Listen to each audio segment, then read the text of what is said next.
Hi, friends. Okay, we are back with part 2 of our recap of season 4, episode 1 of HBO Max's hit show, Industry. We already gave you our live red carpet recap and our initial reactions to this episode, PayPal of Bukkake, but we are here with our deep dive, and I cannot tell you how grateful I am for closed captioning because I missed so much during our initial watch. This is an amazing episode. I am so excited to get into it. So, Kristen, I'm going to let you kick it off. Awesome. All right. So the episode opens with a new character. We see Charlie Heaton, who is one of the stars of Stranger Things, and he's putting on this like black hat. He's in a black outfit. We're not sure what exactly is going on. I kind of assumed, maybe he's like working for Harper because we left out in season 3 where like she's trying to be getting inside information about stuff. And he's sitting in a bar and he's watching this woman who the actress is Kiernan Shipka, who I did not realize was the daughter in Mad Men, but she is going to be a new main character. And so she's getting a drink and then she goes to a club. He follows her. And so she's clearly getting more and more drunk. They ultimately end up at her apartment. And he makes a comment to her. He's like, how the hell do you afford a place like this? And she replies, talents. He asks if she has to be up early. And she says that her boss flies to Africa weekly. So no. And then they sleep together and then we'll get to the next day. But so let's actually just start with Jen. If you can give me your initial reaction to this particular scene. The opening sequence starts with music and no dialogue until 1 minute and 49 seconds in. And the music is immediately recognizable to me. Now, it starts off with a couple of chords that I actually thought were the opening chords to I Want to Dance with Somebody by Whitney Houston. But the actual song that is playing is True Faith by New Order, which is also, I don't think coincidentally, the opening song to the nightclub sequence that plays right after the credit, like the initial credits sequence in American Psycho.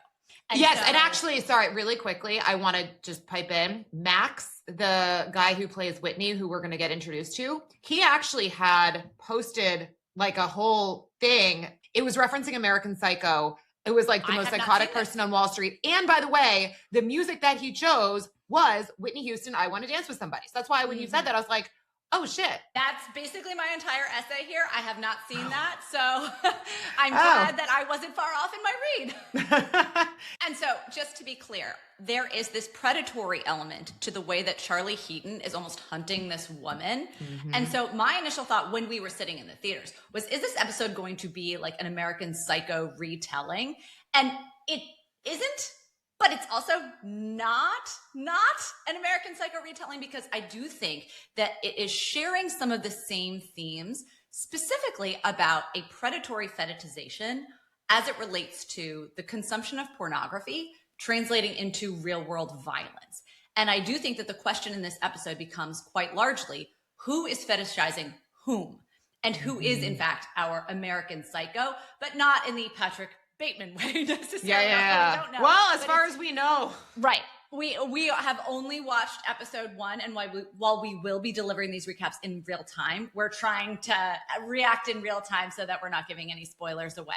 But if you guys haven't seen American Psycho or, aren't familiar with a lot of the tropes of it, the idea is that the man in the suit who looks the part of the professional businessman is in fact, a murderer and an evildoer in his heart. But I also will say, so when they go back to this giant apartment, which we all know this Kiernan Shipka, her character, whose name we will come to find out is Haley, reads like a first-year associate in terms of age and dress. And she's out at the bar kind of cheersing her girlfriends for like a cheeky happy hour. And then she goes back to this monstrous apartment and she says she got it on talent, which immediately evokes to me all of Yasmin's narrative from the first 3 seasons about talent versus luck and versus inheritance.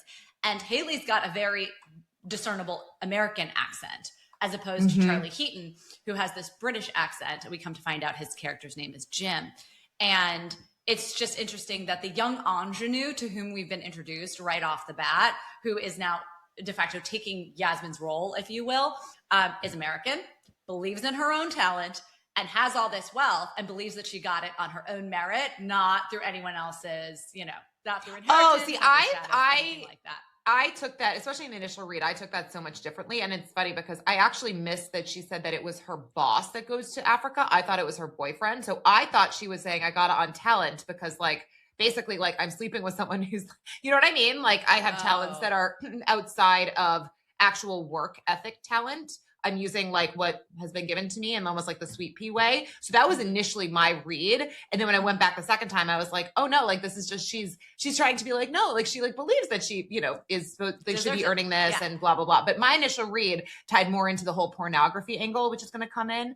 But anyway.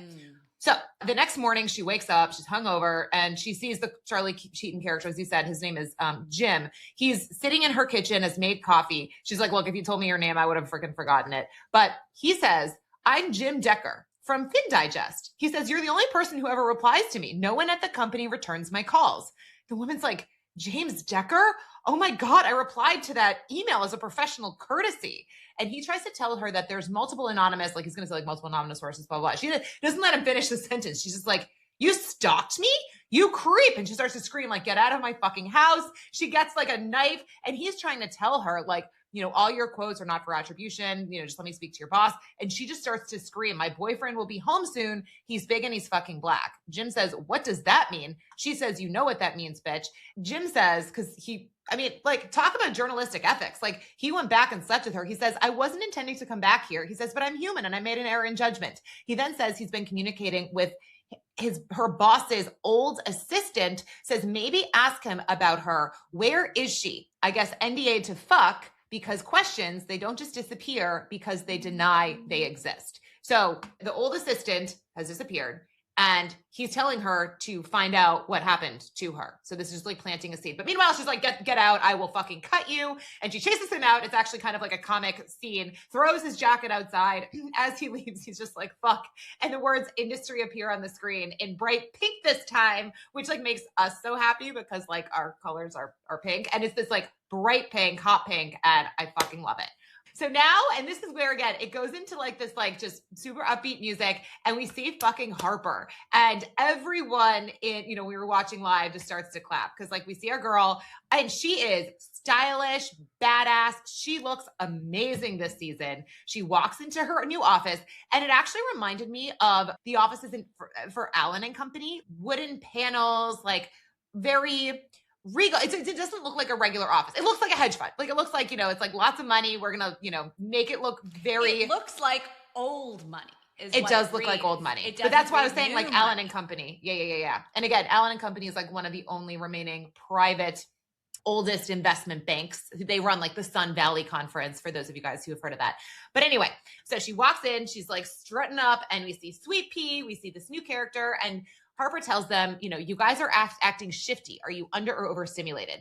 And we see this new character. We don't know his name yet, but it's Tahib. He is an Emmy-nominated actor. We got to speak with him at the after party. He is so awesome, but we don't know his name yet. But anyway, he says that he had a 3-bottle lunch on Friday with James Ashford. So he was one of the early investors in the Lumi IPO who wanted his money back in season 3. And he says that James Ashford is livid. And basically, he thinks that they're going to redeem. And we'll talk about what that means in a moment. Harper, by the way, is also opening a birthday card that says happy 30th. And it's from her mom. And it says, it looks like you got everything you wanted. Now, I did think it was interesting because I was just trying to do some of the math about like how old we think Harper should be. 30 seems, so because it seems like they're trying to say that more time has passed. Although in season 3, we could see the date. It was like, you know, 2024 or 2025. So like there couldn't really have been that much time unless we are literally hopping in a time machine. Past. But before we get into the rest of the scene, there's just a couple of things. When Harper struts in this suit, I actually saw an interview with my Hala with Vogue where this was a custom piece made for her that she actually kept. I will say, when you are first starting out, and we've talked about dress for the job you want and the kind of clothes that are appropriate on the trading floor at an investment bank and all these things, as someone who was wearing the off the rack theory and Tahari and Diane von Furstenberg or whatever it is. Dude, I'm still wearing that. To the world of custom suiting. It is night and day, just how much of a difference even tailoring makes. Even if you get off the rack clothes and get them tailored to you, that is like 90% of the battle is tailoring. But I do think she's gone from makeover to makeover when we see her each season, just leveling up and leveling up and leveling up. And she is at peak Harper. She also is the last one into the office. It's very clear that everyone has been there. And it's such a power play to be the last one in. She was always the first one in at Pier Point, doing all of her models before everyone got in. She is at the helm of this hedge fund. So it clearly makes sense that she's the one coming in, but she has all of the trappings of power. And when we meet Toheeb, he's talking to Sweet Pea. We don't hear what they're saying. But when Harper says to them, "You're acting shifty. Are you overstimulated or understimulated?" That's something you say to your children, right? That's like, okay, kids are either misbehaving because they're understimulated and they've been in front of an iPad all day and they're bored out of their minds, or they're overstimulated and they've had like too much sugar and they've been out of the things or whatever, and now they're tired and cranky. One other thing I'll say about Toheeb is that if you saw him play Sam Obisanya in Ted Lasso, which was his big breakout role, they actually had written his character to be from Ghana, yes, which comes back later, by the way. But that's interesting. But they changed the character to be Nigerian because they wanted it to fit more with Toheeb's actual heritage. So he grew up in both Nigeria and in London, and is also a classically trained Shakespearean actor. So like he is such a natural fit for the writers of industry, for our show where we're reciting King Lear between trade inquiries. Yes, perfect choice. But so Harper, we know from prior seasons, her mother is like a terrible human being, awful. Like when she got into the Forbes under 40, she said that her mom reached out to her to tell her that her hair looked like shit. But so she actually seems like the mother had sent a nice birthday card, at least but she didn't sign it best. Looks like love. You got everything you wanted. Oh, in a passive aggressive way. That's fair. To be like, guess you're happy now. Fair. Yeah. And then so Harper takes the card and she throws it in the shredder. But so at this time, we then hear Toheeb also telling Harper, again, we haven't found out his character's name, but he's telling Harper that Ashford wants to reach out to the IR team and redeem from her fund. So basically, we know that Harper is managing a hedge fund. There's a couple of things that I think are important here. So the first thing is the timing of when the money comes in and then the investments you want to make. And this is way oversimplified, but I usually think about sort of the world of private equity and then hedge funds as being kind of like two extremes, where private equity, if people are interested in investing, you are investing in essentially like an illiquid asset because you are looking at buying a company that you are going to have to own, fix up, and then sell in like 5 to 7 years. So private equity firms can't have people give their money and then need to pull it out the next day because then all of a sudden they have a problem. They can't just get out of those investments. So they match the timing of when investors invest their money with when they expect these investments to actually be monetized, if you will. In the private equity world, if you get the money, it is tied up, it is locked up, and you cannot redeem that money for, call it again, that 5 to 7 years. Now, this is separate from the hedge fund world. The hedge fund world, the reality is there are discrepancies between different types of hedge funds. Again, the hedge funds that are investing in more liquid things oftentimes will have quicker redemption allowances. And so this is all contractual. There could be monthly liquidity, quarterly liquidity, although there could be in some cases like a Citadel and Millennium, they have, 3+ year liquidity. So in some cases it can be locked up longer, but most times with these hedge funds, you can, if you invested money in a hedge fund, you can pull money out and get it back more quickly. And so that's what's happening here is like, she has this hedge fund where people have invested. And if they put in a redemption request, she is going to have to give the money back based on those terms are in the documents. Now, it is important to note though, that like, even though they have liquid investments, you can actually have a huge problem if you have a trade you believe in and the market starts to turn against you, because again, there is lots of volatility in the market. And so you could have a situation where like things start to go bad. This actually did happen in 2008 where things start to go bad and people pull the money out. So then you're basically forced to sell at these fire sale levels and the fund can blow up, even if the long-term prospects were good. Redemptions are obviously very bad. And so she is not happy about the fact that he is putting in for a redemption request and wants to take his money out. So as I said, Toheeb is telling Harper that Ashford wants to reach out to the IR team. IR stands for investor relations. So they're the ones who actually manage. And actually my husband works at a hedge fund as a head of IR. So it's so funny. I'm like, how realistic is this? But it is very true that they would reach out to that team to be like, hey, we want to pull our money out. By the way, that's the same team that would be contacted to put money in. And so someone named Roland, he says, you're paid to outperform the market, not to track it. That's not actually necessarily true with hedge funds. In the world of, investing, these people like the family office that we're going to be introduced to, or Ashford Asset Management, typically the way that they are looking at making investments in different funds is they're going to have the Yale endowment model, or, there's other ways that people think about it, but it's like similar to how as personal investors we invest. They'll probably want to put some amount of money in equities broadly where they want to track the market. So they're going to invest in like ETFs or mutual funds, whatever. Then they'll have a basket that maybe tracks the bond markets and maybe tracks, whatever real estate. They'll put some money in real estate. And so when you think about returns, you look at something called alpha. That's basically how much are you earning over and above the benchmark, right? Relative to the S&P, relative to whoever. Hedge funds, on the other hand, is actually sort of meant as a hedge. It is meant to be uncorrelated to the market. You look at the absolute returns because they are not meant to outperform, say, the equities market. They're meant to generate returns regardless of what is happening in the market.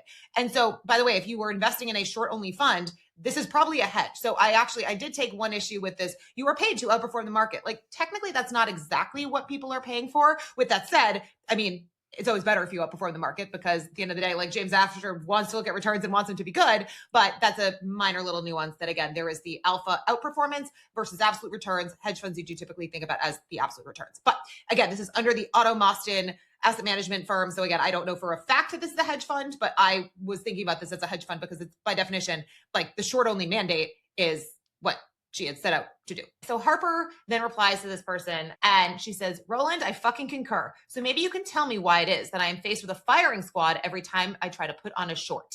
He says, I'm here to offer counsel. She says, I've not seen you offering counsel in anyone else's office. Is your counsel Otto's diktat? Like, basically, are you just trying to tell me to do whatever Otto wants me to do?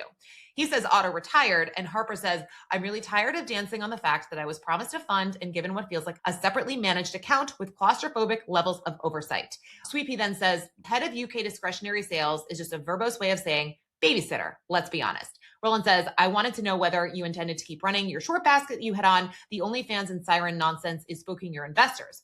Harper is getting frustrated as she's saying, like, here's more surveillance. I'm managing this fund.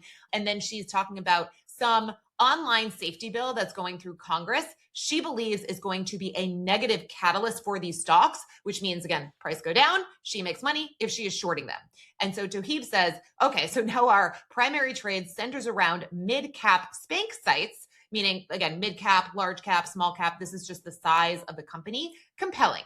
He continues, I guess one could argue these porn sites are predatory platforms as they coerce the vulnerable. Sweepy, by the way, standing there, our OnlyFans model or whatever, she says, is this something you want to say to me directly? And Toheeb's like, no, I misspoke, my bad. He's so sweet. Oh my God, I love his character. But Sweepy says, yeah, I don't think we should be trading minutes around specific verbiage of the UK government statements that pertain to a basket of names. I mean, these are not like criminal enterprises. And he makes a joke basically about how the fact that he uses it and then he's like, kidding.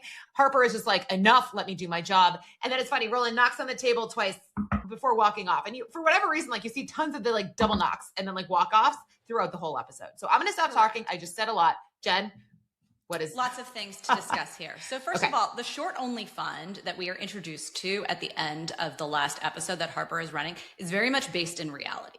So there was one very specific example that I think most people would be familiar with. If they aren't, I think it's important to discuss here that there was a fund called Hindenburg Research. And this was a New York based, this is not something you're familiar with. Okay. No. So this was a New York based activist and short selling fund that did forensic research. So it was named after, obviously, the 1937 Hindenburg disaster, right? To symbolize man-made disasters in the markets. And so they did exactly what Harper was purporting that they were going to do when she and Otto were conceiving of this fund in the season finale, that they were going to basically look for fraud or accounting misdeeds or governance failures or things like that, and then take short positions in those companies to benefit from them ultimately going under. And so they actually had a lot of big successes in terms of identifying real problems. I've got some notes here on a couple of their big successes. There was a 2020 report on an electric truck maker called Nikola that exposed misleading claims and helped trigger regulatory investigations, executive resignations, and a founder conviction. And that's what brought them into the spotlight. And then they published another high impact investigation on a target called Adani Group, which I guess was like an Indian company. I think that was like their big splashy thing where they erased like hundreds of millions of dollars in value in Adani. But I think the fund itself only ended up making like a couple $1 million off of that. So I think also that was another tie in to Harper's successful call on Peerpoint that ultimately didn't make them that much money. Got it. And then another just kind of like quick note here. Harper makes the comparison of, hey, listen, I was hired I had a mandate to start a hedge fund basically. and I'm feeling like I'm a separately managed account. And an SMA, a separately managed account, is an actual thing. It's not just like a description of what she is. And it's basically the difference between, we talked about, the hierarchy of standings in the finance world, and we talked about Rishi being a risk taker versus an execution guy. That's effectively the difference between a hedge fund and an SMA, right? Yeah. As a hedge fund manager, you are taking a pool of client funds and using them to enact your cohesive view. This is my view on the market. I've got all this capital. I'm going to put it to work. Versus an SMA is a client portfolio being like, hey, we need you to execute all these positions to optimize our tax standing. And here are all the limits on what we can and cannot do and whatever. Just make this happen. So it's more of like putting a plan in place that someone else came up with their agenda in mind versus Harper's idea, Harper's edge being executed with a giant wall of capital behind it. So she's sneering at the idea that she's just another cog in the wheel of the Mostyn machine doing a job that doesn't require her brilliant talents. Yep. I'm also so glad that you caught the double knock, because that originated in my mind in House of Cards on Netflix. That was the double tap with the ring that Kevin Spacey's character did on the desk whenever he seized power and was like, here's my scheme coming to fruition, or whatever it may be. And that actually became the Netflix sound logo whenever that whenever that Netflix thing would come on, because House of Cards was their big breakout successful show. And so I don't know if they've actually replaced that with the Stranger Things thing officially, or if they were just doing that because Stranger Things was having its finale and everything. I'm not sure. But by the way, I'm sorry. The whole thing of also Netflix trying to buy HBO, Warner Brothers, they get so excited. Exactly. It all comes together. But also it's a double tap, and a double tap is an execution, right? When somebody gets shot twice in the head to make sure they're dead. So I do think it's interesting that I completely with you. You will see this at various points throughout the episode. And in this particular scene, when Harper is going head to head with Roland, you can see the dynamics of everyone in this office. And you've got Sweet Pea, Roland, and we haven't learned Toheeb's character's name yet, but you see the three of them standing in front of her desk. And as she's standing up to Roland and standing up to kind of all of them who are kind of coming at her a little bit, we see Sweet Pea stand down first. And then Harper says, basically are we done here unless you would like to troubleshoot any other methods you've got cooking up to try to tell me how to do my fucking job? Then Toheeb stands down, and it's only Roland who is still confronting her at the desk. And he walks away, but not before doing that double tap on the desk to be like, I'm not done here. I'll let you have this round, but I'm coming back. Because he is the voice of Otto Mostyn, by the way. Yes. Yeah. I love that. All right. I love I was just like, oh, there's a double tap. And then I love how you're like, oh, wow, we're going to weave in the Netflix angle, and which is just so meta. All right. So now next scene, we have two new characters, and they're two A-list celebrities, right? You have Cal Penn and Max Minghella, and they're on their way into an office building. And so this whole scene kind of takes place as they're going into this office building, up the elevators, and then into their respective desks. So they're talking about getting older. And that also, is a theme through this episode. But Cal Penn says, I used to think we looked the same age, talking about him and Max. He says, if I knew I was going to live this long, I would have taken better care of myself. And Max then talks about essentially trying not to, says a semen retention they have this streak. Super crude back and forth. But this is almost like laying the scene for the fact that they're literally the siren, the porn thing, what they're purporting to actually be selling and in business with. So it's interesting that they're like, the less you do it, the better you will look, Well, it's Max who suggests that to Cal Penn's character. It's Max Minghella's character who suggests that to Cal Penn's character. And they're using language like no fap and no cap, which is very young slang for people who appear to be more or less our contemporaries.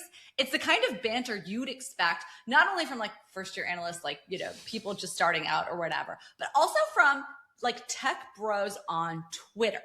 It's giving a very different style than the communication we had on the trading floor. There was a level of banter and crudeness on the trading floor, but these characters their dialogue feels more like it was written by the person who wrote Roman in Succession, in terms of just maximum shock value and grossness for especially on the sexual perversion, fetish, whatever it is side, than Rishi's grossness, which is also still gross and shock value, but it uses a different vocabulary, which to me cues tech bro on Twitter, not high finance gross banter. Everyone has their gross Finance banter. bro. It's just with different Tech bro versus finance bro. Like that's kind of how to encapsulate it. Essentially the tension that they are building here. Yep. And so they're talking about how this company, Siren, the government is going to be coming after them. They're saying that it's a redux of the 90 and the pearl clutching of the Kristen right. They say Newt Gingrich with the blue rinse job. And again, the blue thing comes back later. They say Siren's age verification methods. So the blue rinse job here is a reference to the Queen's hair. To the Queen's hair? Mm-hmm. Oh, yeah, I don't know what that means. Sure. So like a blue rinse is basically like the gray hair. Like it's something you do to like offset the yellow tones in gray hair. And it was really popularized by like the Queen Mother in the 40s. Like, so it's basically not Newt Gingrich and the American, you remember in the 90s, guys, there was all of this policing of like bad words in rap songs and things like that. And like, that's what the government was reacting to. And that was the political zeitgeist of the time. What they're saying is it's the same sort of struggling with how do we legislate morality within pop culture, but it's happening like under the British wig. Basically. Because by the way, these are Americans. And like, that's so interesting too, because they talk about a lot of the stuff in America, but that's a great reading. It's funny. As like a blonde person whose hair gets brassy, it's like the purple shampoo that I use, not the blue. Yeah, it's kind of the same thing because you're yellow, you're not quite like you're not gray, right? So it's just a slightly different. It's got to be the opposite on the color. Yes. So they continue talking about how, again, Siren's age verification methods are trash.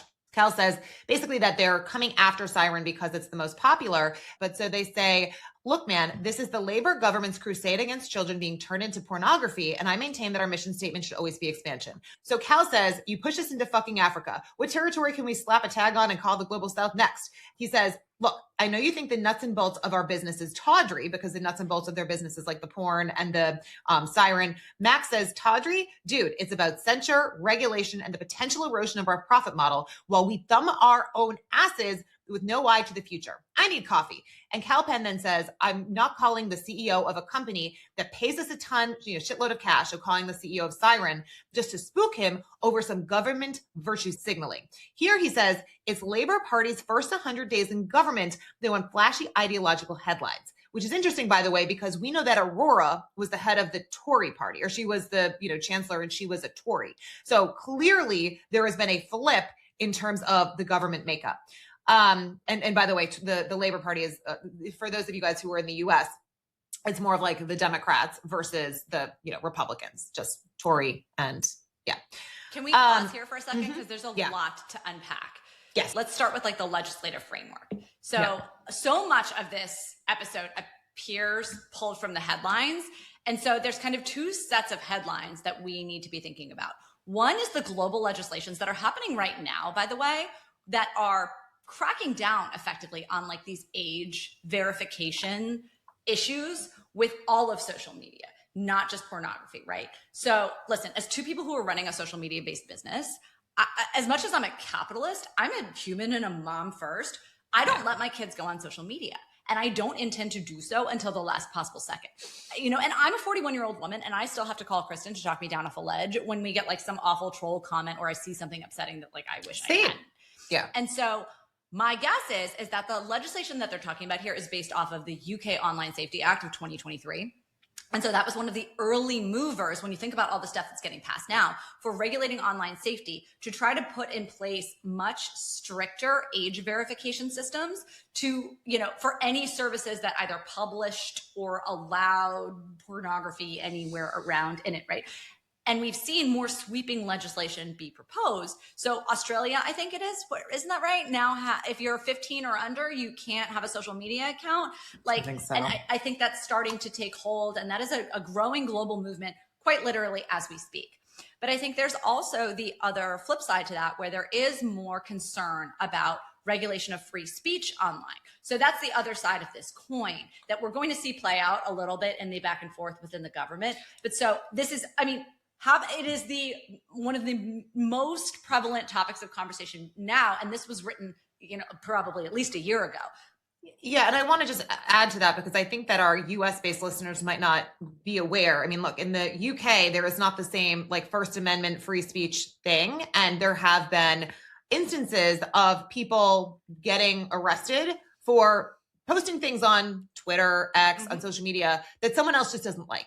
And so this has been a huge topic and, issue, or depending on like your perspective of, you can post something and someone doesn't like it, they can come and arrest you. So again, we do not have that here in the US, but it is something that you Knock see. on wood. I mean, yeah, seriously. Yes. So there's that regulatory environment. And then who are we supposed to think of Tender as? Later in the episode, they name companies like PayPal and Stripe, and the entire episode is called PayPal of Bukkake. So we know that this is a payments processor. But, for me, we have such an American bias. So I was constantly reading it through that American lens. But I wanted to figure out if there were any like UK and European companies that we were supposed to be specifically thinking about, because we are fully transitioning, by the way, out of high finance and the world of investment banking and sales and trading and all this, at least in this first episode, into fintech. And that is just an area where I am a little bit more of a novice and just don't know as much about. So I was like, okay, if everything last season was about our Lehman, who is this about? Who is Tender supposed to be?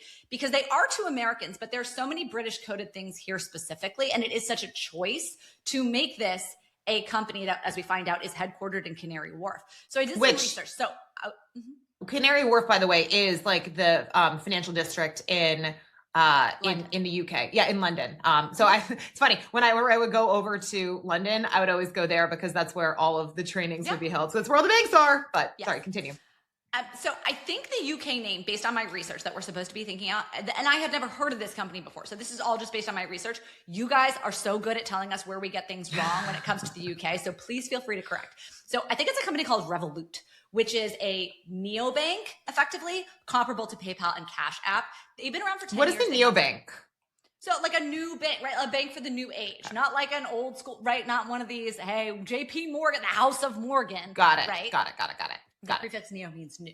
So they have over 40 million users. They are kind of the category killer, I think, in that UK space. And there's another firm called Wise, which is also, again, a payments processor. They're more focused on cross-border payments at scale.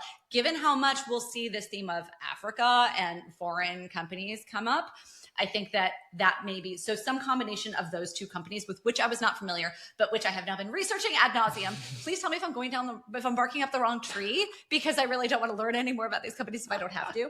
But I also saw a Bloomberg article today, actually, bringing up a scandal I had never heard of. It just wasn't on my radar in 2020.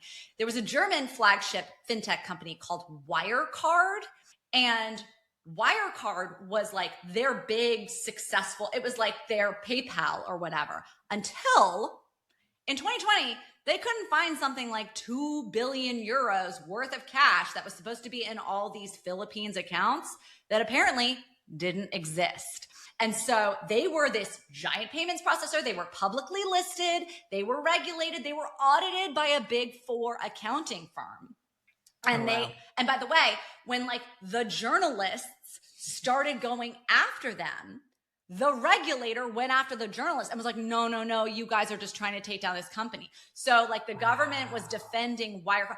And the only reason I saw this in this Bloomberg article today, mention this name. The only reason I looked it up is because we are introduced to this. I think they make him Austrian, but this man with a German accent who is behind the scenes, pulling a lot of the strings at Tender. So immediately it was like, okay, German, what's happening on? So they found out they were committing fraud. They declared insolvency. The CEO got arrested. The COO apparently not only disappeared. Again, I went way in the weeds with this. I really hope I'm not wrong about this Wirecard thing, because it is German. So I was like, oh, it's not UK. And I couldn't, and I'll tell you in a second, I found a whole list of other like fintech companies that have like blown up, gone into administration. We now know this word administration very well, but nothing to this scale. So their CEO got arrested, and their COO apparently became a fugitive and has apparently been linked to Russian intelligence networks. So like, this is a wild story with this company that I had never heard of until this Bloomberg article that I read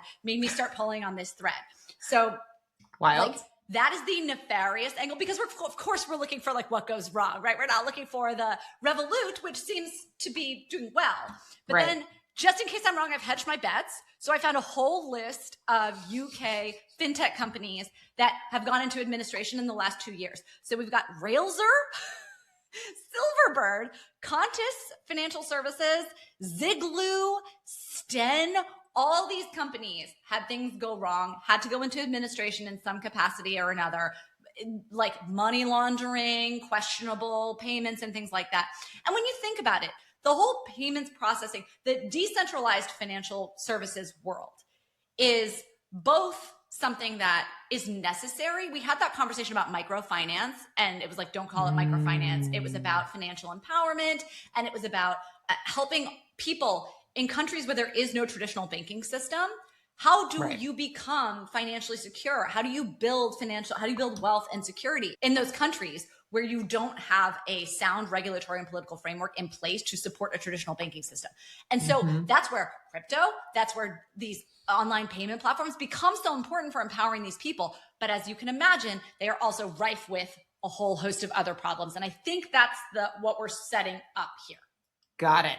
Okay. I like that. And I like how you did such a deeper dive than I'm so I did. sorry. I went in. No, it's great. Because like, who is this?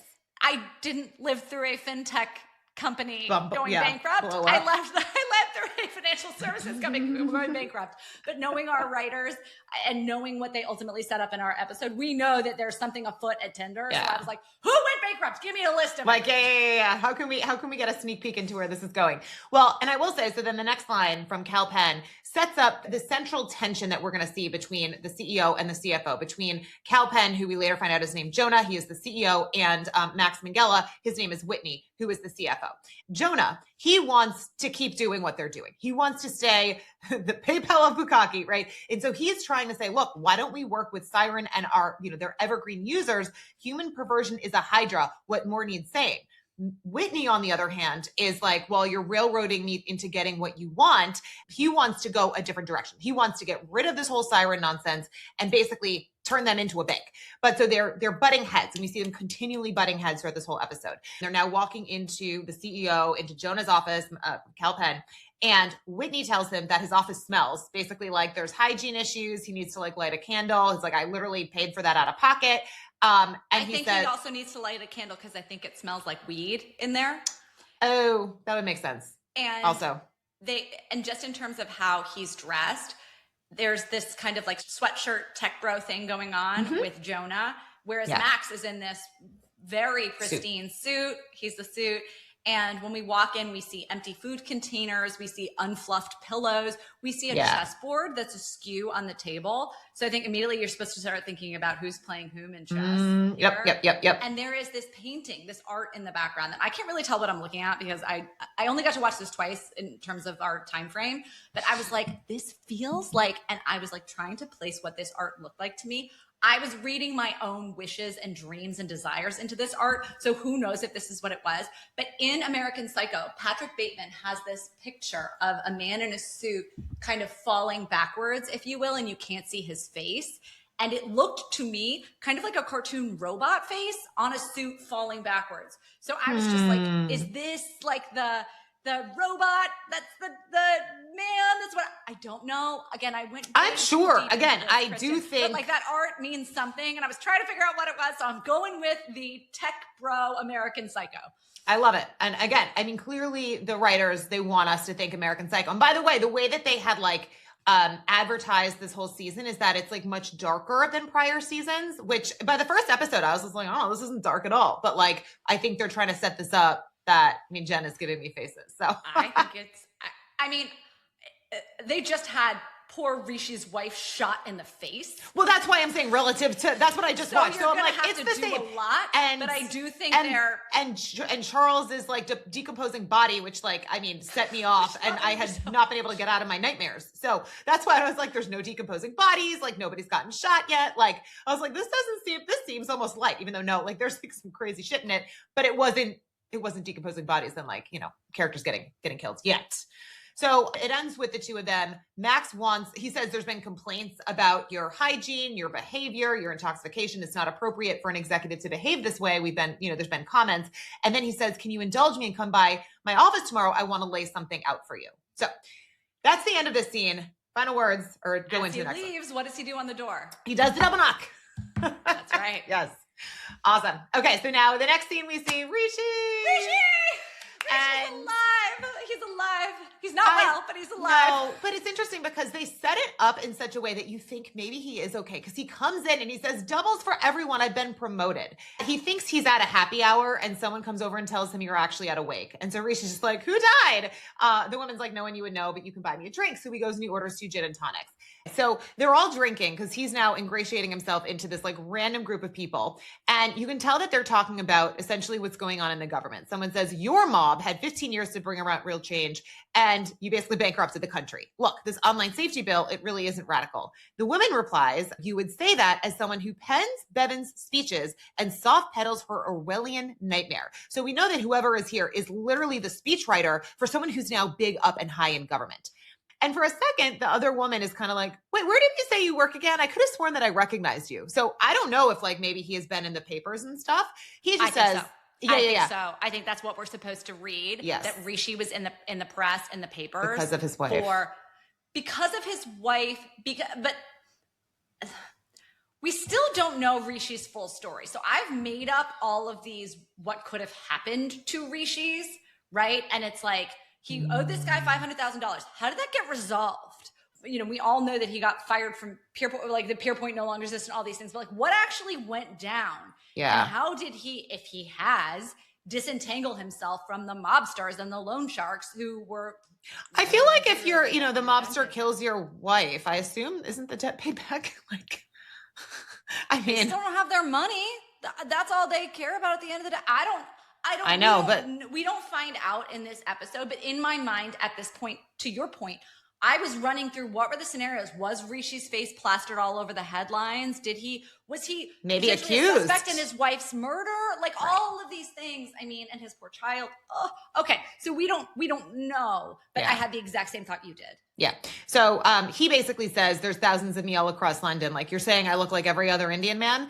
And she says, fuck off. Every other trader, right? That's how I took it. Like every other finance guy. Racist thing. But yeah. So she says, fuck off. I'm going to go get another round. And Rishi then tells her to put it on his tab. It's been a good year. So again, you're thinking like maybe things are good for our little friend Rishi. He's using that trading bravado to ingratiate himself now with these people who he is clearly trying to infiltrate. And it's working. Mm-hmm.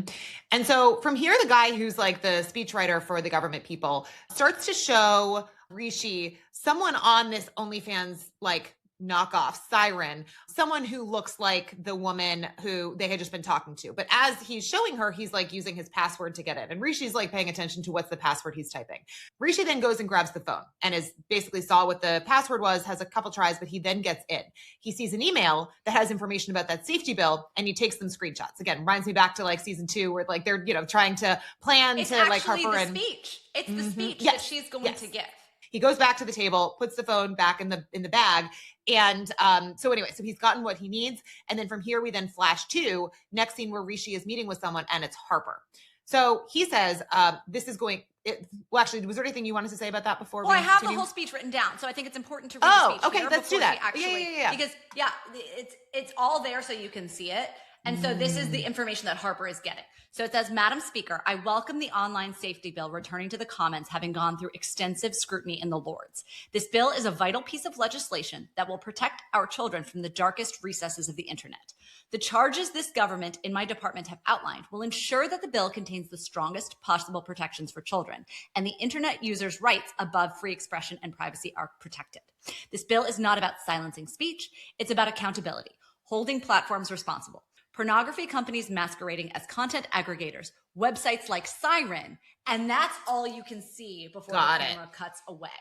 So that's how we know. Okay, so that's how we know that Harper knows that they're going to mention Siren. Got it. Correct. She has seen already the content. And what's really interesting, by the way, because now we don't need to read the whole back and forth, or we can, the whole back and forth in the actual House of Commons. Yeah. But half of this speech is actually said in response to a critique from a member of the opposing party. So I think it's interesting that they had already scripted out as part of the speech, knowing what the opposition would say.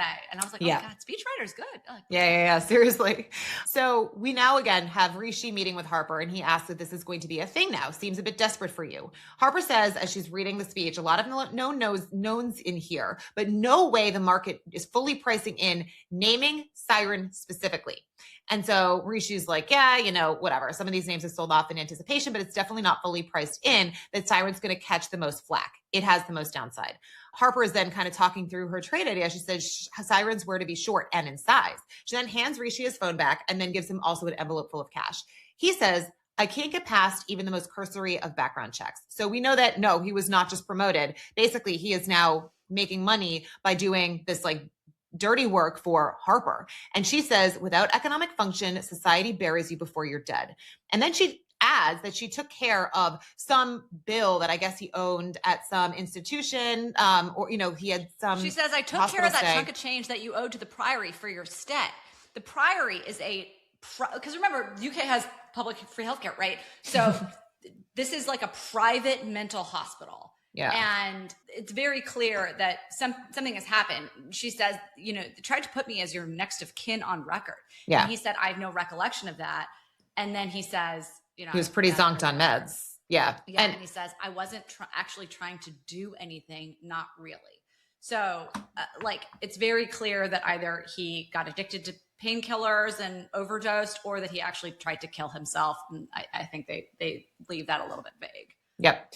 But I did think it's interesting that you call it, we talk so much about the institution doesn't stuff our institution. We hear it again multiple times throughout the episode. And then here it's like a slightly different take on the word institution, like you're institutionalized when you go crazy, Again, I think that could have just been random, but I did think that was an interesting point. Anyway, okay. The next scene, it opens to some scripted advertisement that's playing. That and looks AI generated, it does. By the way. It looks like bad stock footage from CapCut. It does. Then it says, AI-driven fraud detection, leading in financial well-being, trust, privacy, security, a one-stop shop for savings, investments, exchange. Why should wealth management be only for the 1%? And then it says, Tender, a private banker in your pocket. And then it pans to the four executives sitting around. So we have Jonah and Whitney, and then these two other random people that we haven't been introduced to. And Cal Penn's sitting there like, what did I just watch? It's just dead silence. And in the theater, everyone started cracking up. Yeah. I mean, it was hilarious. Jonah says, a lot of Asians in that. It's not negative, just an observation. You're kind of like, heavy Asian. And Max is just rubbing his head because you can tell he's kind of like, this is so not PC. And this is a theme we're going to continue to see is the Cal Penn Jonah characters keep saying all the stuff that you should not say in a work setting. And so someone then replies, well, that wasn't intentional. Jonah's like, it's not compelling, but this can't be what you wanted to show me. I mean, this is a completely different business. And so Max says, look, I've canvassed our investors and they like this potential direction of travel. Jonah, by the way, now smoking weed, says, since when did this become a democracy? Whitney says, since we went public, we can and should be a full service banking app, a bank in your pocket. Someone adds a neobank. And that's why I was asking you, I'm like, what the hell is a neobank? It's just not a term that I had heard before. Jonah then says, is this why you blew all this money moving us to Canary Wharf? So we now know where they are. So Jonah then says, what's that euphemistic bull that spares everyone's blushes in our earning report? What is that phraseology? And someone says, alternative merchants, which is 23% of income. Jonah says, what does that mean? And the guy replies, gambling and pornography. So Jonah says, sucking, effing, and rolling the dice, basically like sex and gambling. PayPal, Google won't touch it. So it's our 23%. Siren, which dwarfs OnlyFans in terms of active users and profit, makes up what, 4% of our revenues? Essentially, he says jerking off is recession proof. And one of the other guys says there are markets that because of what we're doing in our association with Siren are just not accessible to us now. So if Tender wants a banking license, and then we see Whitney pipe in to finish the sentence, says, we can't expect people to want to deposit their savings or take a mortgage from us if we are associated with porn. Jonah then jumps back in with another completely un-PC comment. I didn't necessarily, Max, sorry, I keep calling him Max. I do too. I've written down because we don't learn his name until the end of the episode. Yeah. But so he pulls up some of this fetish content. Yeah. And Jonah makes some pretty shockingly rude comments about this, specifically being black fetish content. Yes. As he says this, he says, and we are not a bank. He does not want to be a bank. This is where we get the title of the episode. So one of the other guys says, maybe it's Tender. The guy with the German accent. The German accent guy who is going to be an important player. And we do find, we see more of him in a little bit. He says, maybe Tender shouldn't be satisfied simply being the PayPal of Bukkake. Again, episode title. And Jonah says, ooh, that's a good name. Write that down. And Whitney's like, don't write that down. He says, we can weather this. And he says that to, we see Kiernan Shipka's character. Yeah. Because she's in the meeting. This is the first time we notes. see her in this office, and now we're like, that's where she came from. Mm-hmm. So Whitney says we can weather this short-term pain, and Jonah says, sorry, 4% of revenue is short-term pain, because like if they cut them off, they're going to be down this amount of revenue. Max says yes, compared with the long-term gain of what we could be once we rehabilitate Tinder's image. Yes, this is a pivot. I think you need to at least engage with what we could be. Siren doesn't belong at Tinder 2.0. Jonah then screams, there is no fucking Tinder 2.0. And Whitney says, we IPO'd less than 2 years ago, not successfully, I might add. And Jonah says, and what happened since? Rampant growth, a surge in your net worth. Whitney says, yes, fueled by my acquisition strategy. Again, you can continually see them like butting heads. Jonah then says, all right, so we are highly cash generative, growing in users, increasingly loved by all the sell side analysts. Again, those are like our favorite banking analysts. Right, I was like the one thing he takes in here you can't skip over. He says, and you're suggesting a rebreak of our business model. Whit, make the picture make sense. So this is where we find out that his name is Whit, assuming Whitney. And I literally wrote down, so Max is now Whitney. Whit. He says, not a rebreak, a reimagining of what we might be capable of. And Jonah's like, no, fuck that. Not everything needs disrupting. Whitney says, Jude, what have we always talked about? Late capitalism is a carcinogen that breeds a product for everything that you think you need, except really the thing you really want. I have the product people really want. He says, or we can bob and weave, and in the next few years, you're going to come to me and be like, hey, Whit, why have our profits eroded so much? And what the fuck do you want me to say to you? And Jonah now, again, continually frustrated. He's like touching his heads, and he's like, sometimes the thing to do is just continue being very good at the thing we're fucking doing. Okay. And now they're like, again, back to their like loving friendliness. He's like, man, I hate fighting with you. Okay. But you do need to be really careful using phrases like black on black action in this office, which is one of the things that he had said when they were showing some of the porn. He then zips up Jonah's jacket. Again, it's almost like in a way that you would like, do with a kid. Jonah says, never deny a man his passions.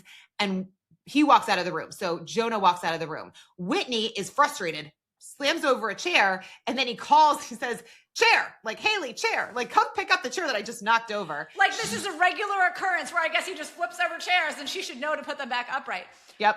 She runs in and says, how did it go? Very like not even making eye contact. And he just says, not good. So, okay. Scene. So there's a couple of things here.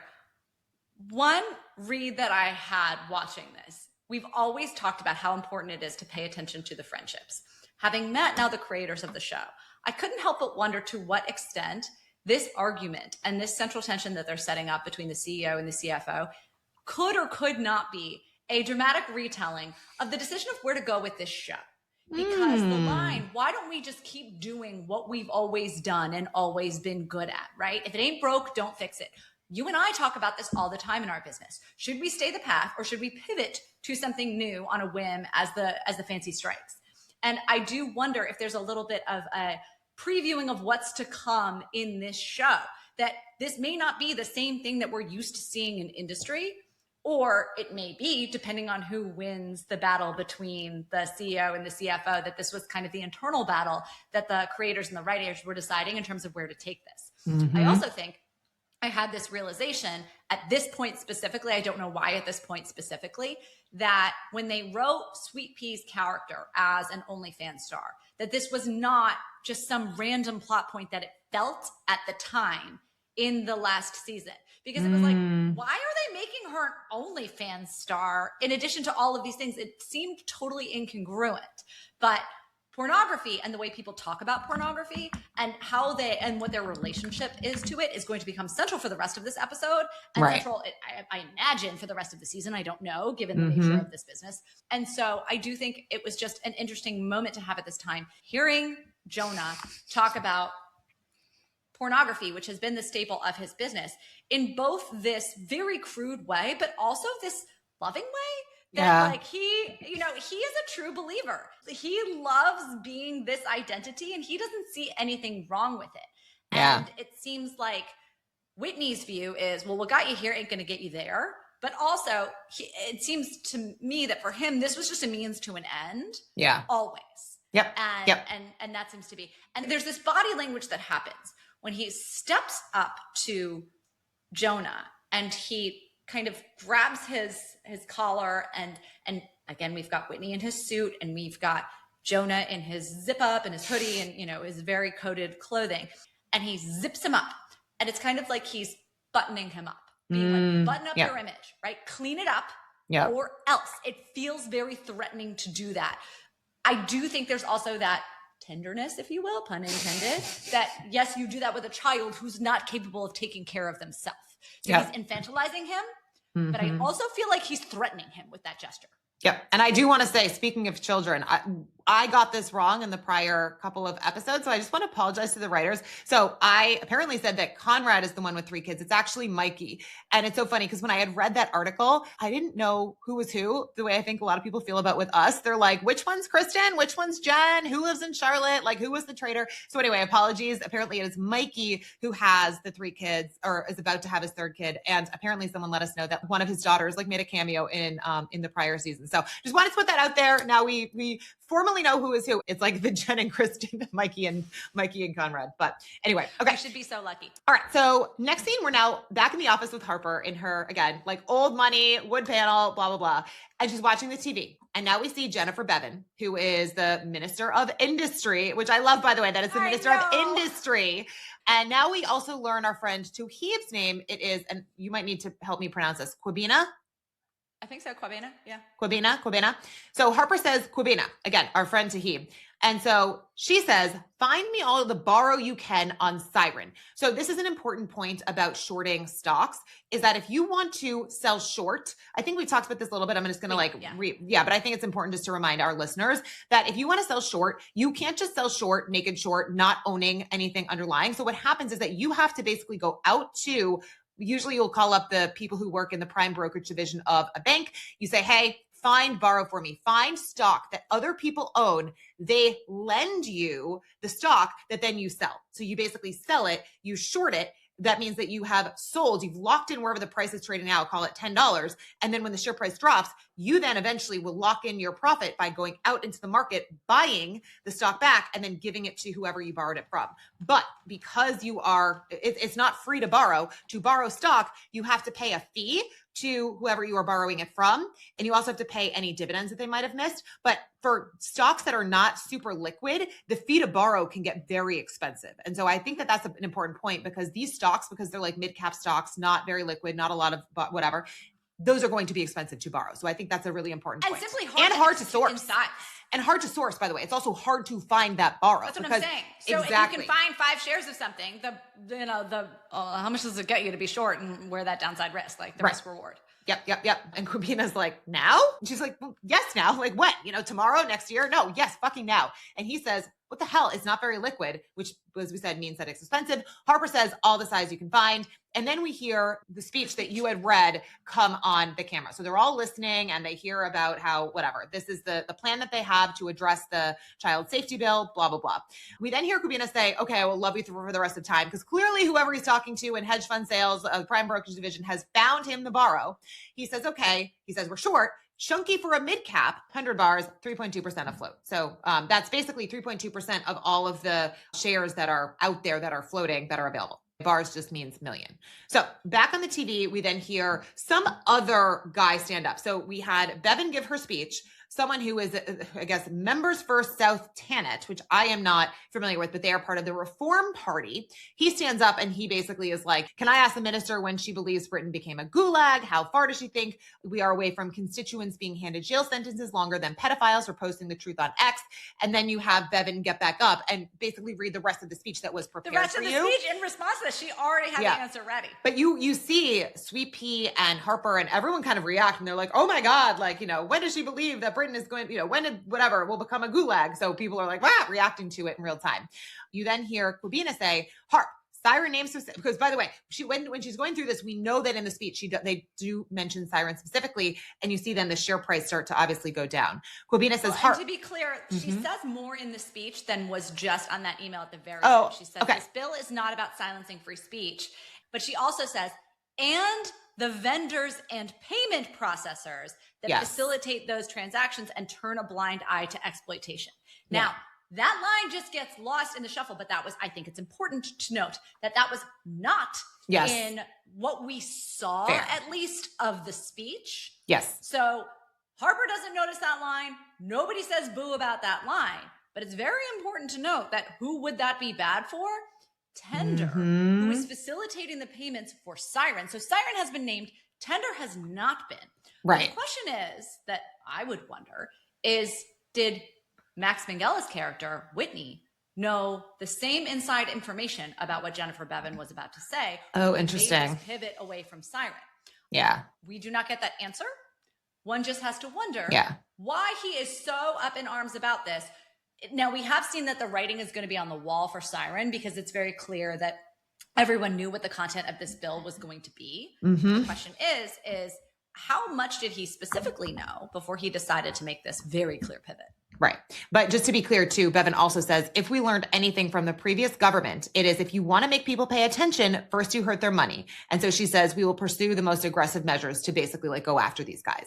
So Kwabena then says, Harp, Siren mentioned specifically, we're lurching down here. So down 8%. They're all continually watching the TV. We see it open the day at like 195. We see on the screen and immediately trading down to 187, which is down 4%, and then immediately doubling down again. So she's making a kill. Yep. Kwabena says, okay, made a tidy little profit. Want me to lock this in? Take profit here. And Sweet Pea agrees, by the way. She's like, yeah, lock it in. Harper says no. And Sweet Pea is now like, sorry, I thought we were investors here, not seat of our pants traders. Harper says, run the... But by the way, the seat of your pants trader is the one who locks in the profit after 4 seconds. Yeah. The one who, if you are truly an investor, you're in it for the long term. So that was actually confusing to me because that's the same kind of derision that Harper threw at Rishi. Like, oh, you're just a punter. But a true investor would let the position ride because you clearly believe in something structural. So right. I actually didn't understand that line. I agree. But you see Harper here. She's got her swagger back. She like leans back in her chair, feet up, and she sort of has this piece of gum. She says, run the position. We have a short and it's working. End of story. And then again, I loved how she sort of has her little swagger back.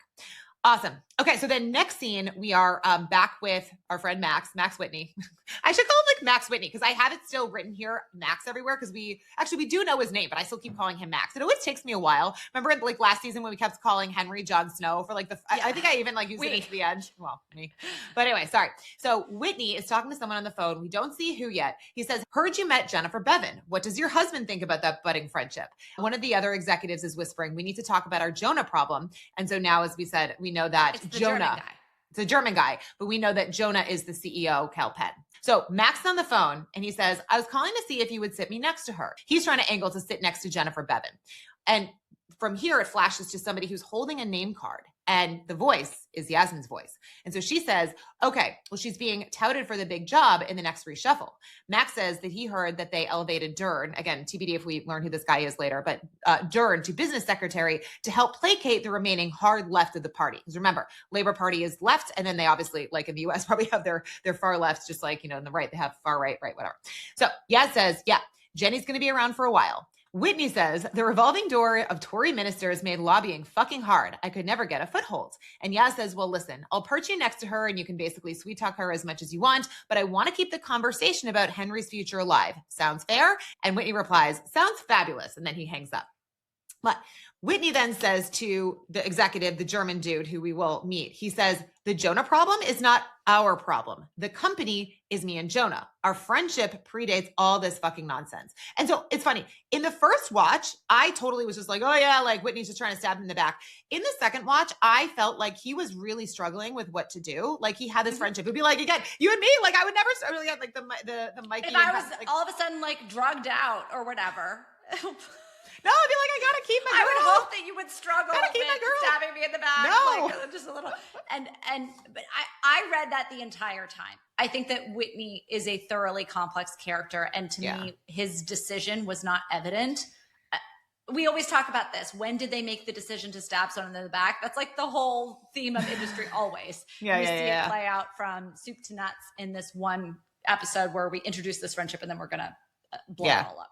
But no, in the second watch, you could like, I really saw, oh God, like he does not want to do this. He wants this to work. And he's like trying to get him to like stop being this guy in his place. Like, it's not you and me against Jonah. It's me and Jonah against you. You should be so lucky to have a seat at this table. Yeah. So the man then says, I'm sorry if, I overstepped, but if he's your friend, you need to protect him from himself. This is a serious company and he is not a serious person, which by the way, goes back to like our sex session. Yes. I knew you were going to love that line. And Max then is watching TV and hearing the same speech that obviously we heard in Harper's office. So from here now, we are with Yaz. And so she's holding two cards. One that says Lady Yasmin, by the way, the same name as the boat that her dad had named after her, but also like she is now a lady. Nice catch, Lady Yaz. I love it. I didn't catch that. And then Sir Henry Muck. And so she has like the seating chart. So she has these cards and she's kind of deciding like where to put these names where. And then she takes Henry's name card and puts it to the side and doesn't put it on the seating chart, which basically is like, okay, he's not going to be at this dinner. It gives you a feeling that there's trouble in paradise. Something's going on, but she is acquiescing to Whitney's request. Right. And so from here, we're back with Whitney and he's basically firing Siren. So he says, we can't be your payment processor. And the guy is like trying to push back because he says, we can't be associated with porn. The guy's like, well, what's porn? Do feet count? And kind of getting all like, whatever. And they ultimately. But it is this semantic fencing match that they go through, trying to determine what doesn't or doesn't qualify as porn, or more broadly speaking, exploitation, right? They're like, we have all this non-nude content. It's all totally consensual. And they talk about this in this language that we've come to see a lot when framing sex work, when framing all these things about this is women monetizing their agency. This is what these women want, and it's good for them. And remember back to Harper, how she talked about Sweepy. I love a girl who doesn't have money on the table. And how Sweet Pea sees it. Sweet Pea, actually, we're not sure because we find out a little later that maybe. We're going to learn that Sweet Pea does not feel like she's monetizing her agency anymore. At this point. Yeah. We don't know what Sweet Pea felt about it at the time. We never get that insight to whatever internal struggles or what her motivation was to start in the first place. Yes. Was she just like, wow, good way to make money? It's like, there's foot content or whatever, but also on these platforms, there's people teaching astrophysics and there's people teaching finance. So like you could have taught finance. Not us, by the way. Not yet. Times are tough. I'm just kidding. But okay, sorry. But I just do think it's important that they are playing out this thing that has happened in the broader cultural dialogue of like, no, porn's empowering, and people being like, no, it's exploitation. And the show doesn't come down on either side, but it also turns the tables on these guys and shows kind of like the puerile instincts that launched this company. Because we learned that the original company name before it got its image makeover and its rebrand was Colonel Cream Pie, which by the way, got another huge laugh in the theater, I will say. Yeah. And so I just think it's interesting that they are giving us in the course of this meeting a summary of the entire discourse that has happened in the broader culture about whether or not this is empowering or whether it is exploitative. Yep. And so Whitney tells them that basically they're going to stop processing payments in the next 24 hours. They're also going to be severing ties with other vendors in the space. And the two men then look at that guy who we had met. One of them is super handsome, by the way. Yes. Who plays that co-founder at Siren? Like, I know. I hope he has a bigger role in the show. But so he's like, who the hell is this guy? Here being exploitative of this poor man. Right. Well, again, the CEO of Siren is like, I want Jonah in this meeting. I want the CEO over here right now. Who the hell are these random people? And so we find out that who the hell is this guy? They know who Whitney is. Fair. But like, who is this random dude who's sitting in the meeting? And apparently his name is Ferdinand. And so he is the CFO of IBM Bauer Bank. He is a non-exec director on their board. And the gorgeous guy, Jen, that you like, he asks, he says, well, why is he speaking to us like a director? And this Ferdinand dude says, well, we have a 6% stake in Tender and we back Whitney's vision for the company basically turning into a bank, essentially. So the Siren guys are like, we won't be blackmailed. And Whitney basically is like, we're not blackmailing you. This is just what's going to happen. And they try to say, well, we have a contract. And he's like, I don't know. Let your lawyers duke it out with our lawyers. From our point of view, the contract is terminated. He does a double tap and walks out. So he basically fires them, gets up, he walks into Jonah's office. He says, this beautiful continual camera shot, by the way, where you see him take off his suit jacket, kind of like he's ready to roll up his sleeves. And I think that was a really great directorial choice. Yep. So he marches into Jonah's office telling him that he has fired Siren, and Jonah basically in shock saying, I'm the fucking CEO. Whitney replies, of a publicly traded company, so fucking act like it. So next scene, we're now with Kobita and Harper. And This is the scene, by the way, where it's so funny because we talked to him during the after party and he was like, when I first showed up, they said like, basically strip down and show us your bum because you see them sleeping together and you see his butt. But so we see them sleeping together. And Jen, I will let you read the lines that they're having during sex. Never writes down the lines and then I have to read the terrible ones. I feel like the writers are I do that on purpose. To make us say thanks. No, not that's so them sweet. Trying to like do it on purpose to make you read them. I just am like, oh, I really don't feel comfortable saying this. So thanks. Neither do I, but here I am. Okay. So as they are having sex, Kwabena says, do you want me to avoid the ass? And Harper's like, don't say ass like that. And he says, okay, to be clear, do you want me to avoid the ass area? And she says, yes, I do. And then she says, what if you wanted me to fuck you in the ass, huh? And he's like, what the hell? I'm not about to be penetrated for some cheap feminist sentiment. Keep this in mind. It is a very important line that is going to come back. Fair. Okay. But thanks, Kristen. You're welcome. Sorry. So after this sexual encounter is over because of this conversation, and he's clearly preoccupied with something. He's like, listen, I'm sorry. I think I put my foot in my mouth yesterday with Sweet Pea. And Harper says, I feel like most women in this business walk into rooms and have men undress them with their eyes. Meaning, oh, don't worry about it that you made some like kind of offensive comment to her about like her sexuality. And he's like, no, that's a false equivalence. Thousands of guys have literally, quote unquote, seen her box. And Harper says, yes, and whoever forwarded that link is fucking complicit. It was supposed to be anonymous. She never wanted to put her face to it. And he's like, yeah, you're right. I know it sucks. I'm sorry. And Harper's like, don't worry, this won't define her anyways, blah, blah, blah, blah, blah. And then she asks Kwabena, have you seen it? And he hesitates. And then he's like, no. Not my. For a second. And then he's like, no, she's not my. Yeah. And Harper then asks him if he's ever fantasized about this pristine white girl that he could just, and he just laughs. So this scene is really interesting twofold, because now we get our answer to, did Sweet Pea feel empowered by creating this pornographic content? She had always wanted it to be anonymous. It was just about the money. It was never about her wanting to be known in this world. She wanted to be anonymous, and she wanted to keep those two things as separate as possible. And yes, she had been outed to Harper already, but she didn't want it known to the broader world. Someone somewhere shared a link that basically revealed her identity. And now we know why Sweet Pea is so sensitive, and Harper is coming to her defense.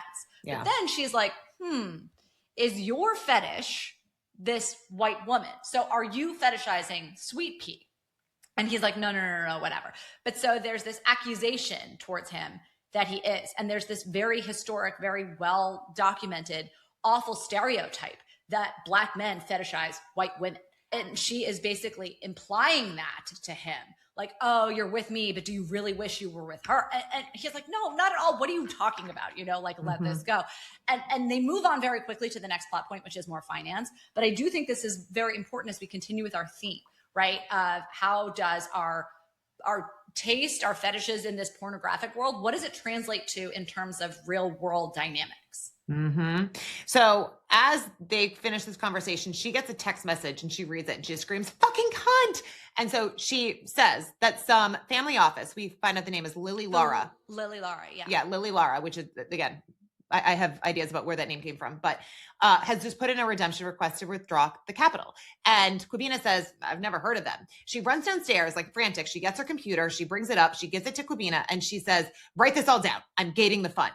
Well, as she's running down the stairs, she says, fucking cocksucker bitch. She knows exactly who it is. Oh, yeah, she knows exactly. Because then she also says, the motherfucker always makes this shit fucking personal. So she knows who it is. I was just like, I'm like, where did that name come from? Because it took me till the second watch to figure out where the name probably came from. But anyway. I'm assuming it's Eric's daughter's name. 2 daughters. Exactly. That's what I assumed. But again, the first time I'm like, why the hell would he call it Lily Lara? And then I was like, oh, that must be, I literally had this realization at like midnight. So it was like the Lily Lara. I know. Yeah. But so she says she's getting the funds, and then she dictates an email where she's talking about basically how their performance have not met their strict standards and that they have a short that's working. It's very important that they implement an emergency gate, which will temporarily prohibit outflows from the fund. She says this gate is to protect you, the investor, because again, this is an email that she wants to be sent to the individual investors because we don't want to dilute potential returns for the other investors. And as he's writing this, Kwabena says, lie number 1, who would invest in your project now? Harper continues to say, our team has discovered. He's playing the audience, right? He's playing like anyone watching this would be like, no, bad idea. Don't But do I this, actually disagree. I agree with Harper. I mean, and we can talk about why in a sec. But anyway, so Harper continues saying, our team has discovered a set of short positions we think will be extremely lucrative in the short to medium term. And Kubina says, lie number 2, the fund is yet to have an idea that truly broke out and we've owned the conversation around ... Harper says, yes, because Otto is fucking backseat driving. So she continues to say, issues with government means that she's not able to fulfill the short-only mandate that investors thought they were investing into. That changes tomorrow. Yours, Harper She says Stern, a little over a year ago. So now we have our firm timeline. Yes. She says that changes tomorrow. Yours, Harper Stern, Short Opportunity Fund, Mawson Asset Management. And Kubina says, this is not like, I get that you're the boss, Harper, but this is not a good idea. And she is like, just fucking send it. He asks, what's the distribution? And she says, client wide.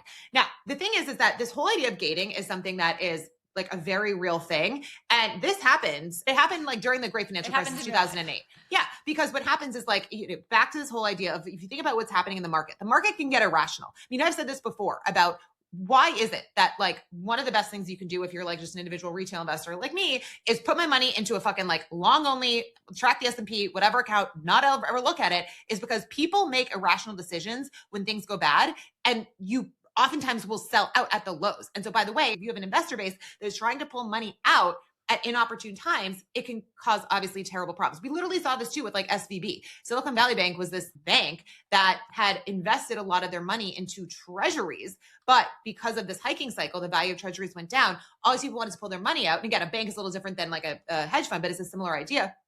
Everyone wanted to pull their money out at the exact same time. And the bank basically went belly up because that you can't have that happen, right? And so what she is trying to do is say, look, I have good ideas here. If you pull your money out and all these people pull money out, I'm going to be forced to not be able to sort of see that my investment through to the end. And it's going to basically hurt the returns for everybody else. The other impact that gating a fund has is it causes a total lack of confidence from investors, whether rightfully or wrongfully. Oh, yes, so absolutely. What Quabena is saying here is he's like, dude, you do this. It's like a suicide bomb, right? Like you're blowing yourself up and you're going to piss everybody off. And her whole thing is, it's Harper, right? Like she is the queen of making unilateral decisions. She and impulsive because too. All she cares about is the outcome and is getting what she wants. Yeah. But if she is able to, control people taking their funds out, see this through, she knows she has a winning trade on her hands. It's already winning. It's great, right? She doesn't want to take profits too early and that's all fine. But it becomes a self-fulfilling prophecy that when you gate a fund, and by the way, it's the kind of thing where being like, oh, you invested money with me, you thought you could get it back in this time. But when shit hits the fan, you can't. Who's ever going to be like, oh, well, you know what I'd love to do? Invest with you again. Yes. No hedge fund is ever satisfied with the amount of money they have now. I mean, for the most part. But usually funds are trying to grow and you want to fundraise. It is, like I said, not enough to just be where you are. This is the kiss of death, especially if they want to raise money in the future. But I did want to add one other thing, which is like she's not been able to fulfill her mandate. And I think that's a really interesting point or an important point that like back to this whole idea of these different asset managers who are investing in her because they want to fulfill some specific need where it's like they know what their entire investment allocation looks like, this amount in equities and bonds and this and that. And they had a bucket where they decided, I want to invest in this short only fund. Yes. And now she can't even do that. So she's like, I can't fulfill the mandate where these people gave money to me to do this thing. And Otto Mawson is not letting me execute on my vision and what people literally gave me money to do. So I thought that was an important point as well. Under the bus with this missive, saying it's his poor governance that is keeping me from fulfilling. So this is not only shots fired on her investor, but it's shot fired at Otto. Yes. But it's also not incorrect. Like, I'm like, you're right. This sounds like Otto is trying to freaking like screw you over at every step along the way. If I invested in a short only fund and it ended up being a long only fund, I'd be pulling my money out too. Yeah. And one with underwhelming returns, no less, it sounds like. Yeah. So from here, we then go back into Harper's office. Like she's walking in the next day and obviously like crazy people are like, there's chatter or whatever. And James Ashford walks in. He is angry. He marches up to Harper and he's in his running outfit again. We always see James Ashford in his jogging outfits. Yeah, seriously. He says, do I look like I'm made out of flame retardant materials? Oh, and Harper's like, I've never heard that combination of words come out of someone's mouth. What does that even mean? And he's like, why am I always going into business with fucking arsonists? Meaning, why are you setting my money on fire? Yeah. So Harper then is trying to like, just be like kind of talking, very conciliatory or whatever. She's like, our key position is working. He says, I thought I was investing in someone who was going to be finding long-term, non-consensus shorts with massive payouts. Siren is not even on a proper index. It's tiny, because that's the whole thing. It's like usually when companies are at least like big enough, like large cap, this said, there's like a medium cap stock. It's like a small little company. Harper tells him the short only mandate change was made without my consent. Ashford says, this doesn't have anything to do with your chairman emeritus's political ambitions, does it? Meaning Otto. And Harper's just confused. She's like, what the fuck are you talking about? She's Yeah, totally she doesn't taken even aback. know what's happening. Yeah. So James says, it might be worth asking Lord Mostyn what a noisy short-only fund was doing to his chances of peerage with the Tories. Something about like the appointment. When the Tories were defenestrated. So defenestration is being thrown out a window, right? It's the defenestration of this is when there's a political party that overthrows another. So basically did the short-only fund have an impact on that? Correct. So we know that Otto Mostyn's political party of choice has been defenestrated, thrown out the window, they're gone. So how much of that is Otto Mostyn he's repositioning himself now within the new political environment, and how much does he need to reshape his image with respect to this short-only fund? Got it.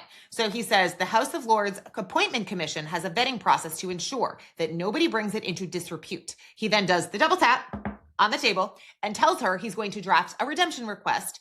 He says, and a note for your investor letters, if you're ever lucky enough to write another one again. He says there's no need to be, and then he can't say this, I don't know what he's trying to say. He keeps saying sesquipedalian. Sesquipedalian. Is that a real word? And verbose. Yes, it's real. Oh, I thought it was a nonsense word. No, not only is it not a nonsense word, it's a very real word, and it's obviously chosen for a reason to be the word that he says 5 times and yes. over again. Because he's basically having a stroke. And it also comes out at this time that they have slept together, that Harper and this guy have slept together. He then has a stroke. He falls down. He breaks the glass desk. And she just goes, very inconvenient. But she also says to him, if you're going to have a fucking stroke, please do Yes. it outside my office. She's so cold to this guy, who, by the way, they've been in bed together, metaphorically speaking, or whatever, ever since she approached him on his run. So clearly he needs to stop jogging because it's not good for his heart and his brain. No. And Quibina also says he's getting, we do see, by the way, that he's getting wheeled out. He's fine. He's not dead. I was like, did he die? No, he didn't die. And so Quibina says, what's the opposite of a runner's high? Someone says that isn't funny. And he says, well, the only solution to mortality is a smile. But Harper says he'll be fine. It was a tiny stroke. And then that Roland dude comes in and says, what the fuck were you thinking trying to gate the fund? If you want pyrotechnics, let me tell you something. It's fucking worked. So everyone is basically you have just lit this on fire. This is terrible.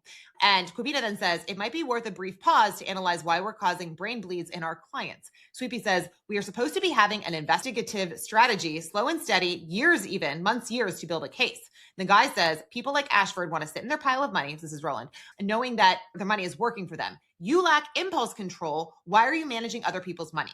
Harper says, people like Ashford invested in me. I'm not the one who made this fund schizophrenic. And then she says, can you give me 6 feet, please? Which I was laughing at because when we were interviewing people on the carpet, we were like, we got to get so close. But anyway, someone then pipes in and says, Otto is on the line. And then that same Roland dude is just like, fuck. So yeah, we know that now Otto has seen the investor letter that escaped the fund. So, all right. So from here, we're at some big castle and Otto is in whatever. Regal. Flash to Big Ben. Oh, whatever. It's a big castle. Otto then says to Harper, I've been fielding calls all morning about your churlish gating email while currently swearing my allegiance to His Majesty the King. You are the last person I wanted to see today. And Harper says, I never signed on to be a separately managed account. Otto says, well, you are not a separately managed account. Harper says, yes, I am in everything except for name. So Otto tells her that selling companies that act in the public interest is the work of vultures, and we are not vultures here. And so Harper's like, well, Siren is not exactly in the public interest. Help me understand why that is.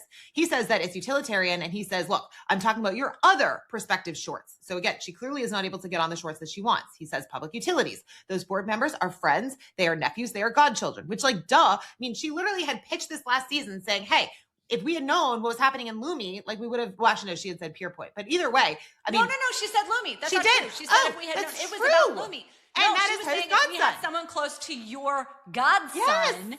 So 100%, this should not be I'm with you. This should not have been a surprise to Otto Mostyn. But remember, Otto Mostyn's political party was in power.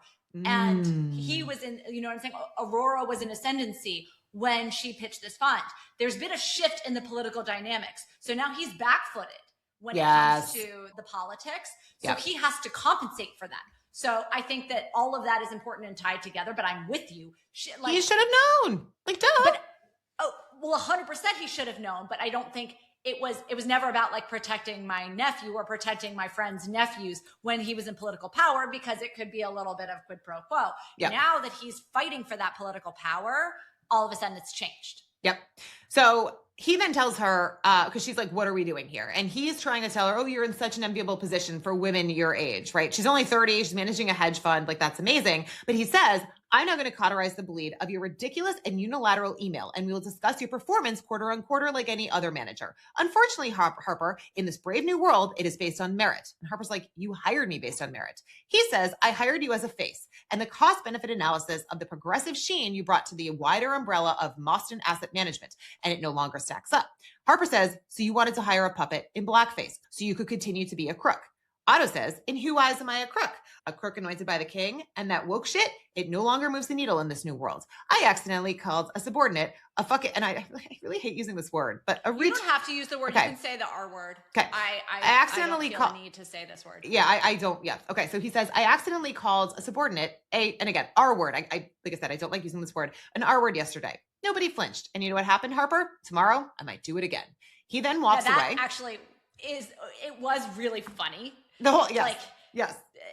And he's giving like Emperor Palpatine vibes in his little robe here. But we're starting to see this theme coalesce. So first we had the threat that Haley, we come to learn is her name, give Jim the threat of my black boyfriend's going to be home and you know what that means. Then it's Jonah's jokes about, pornography featuring black on black action being his fetish.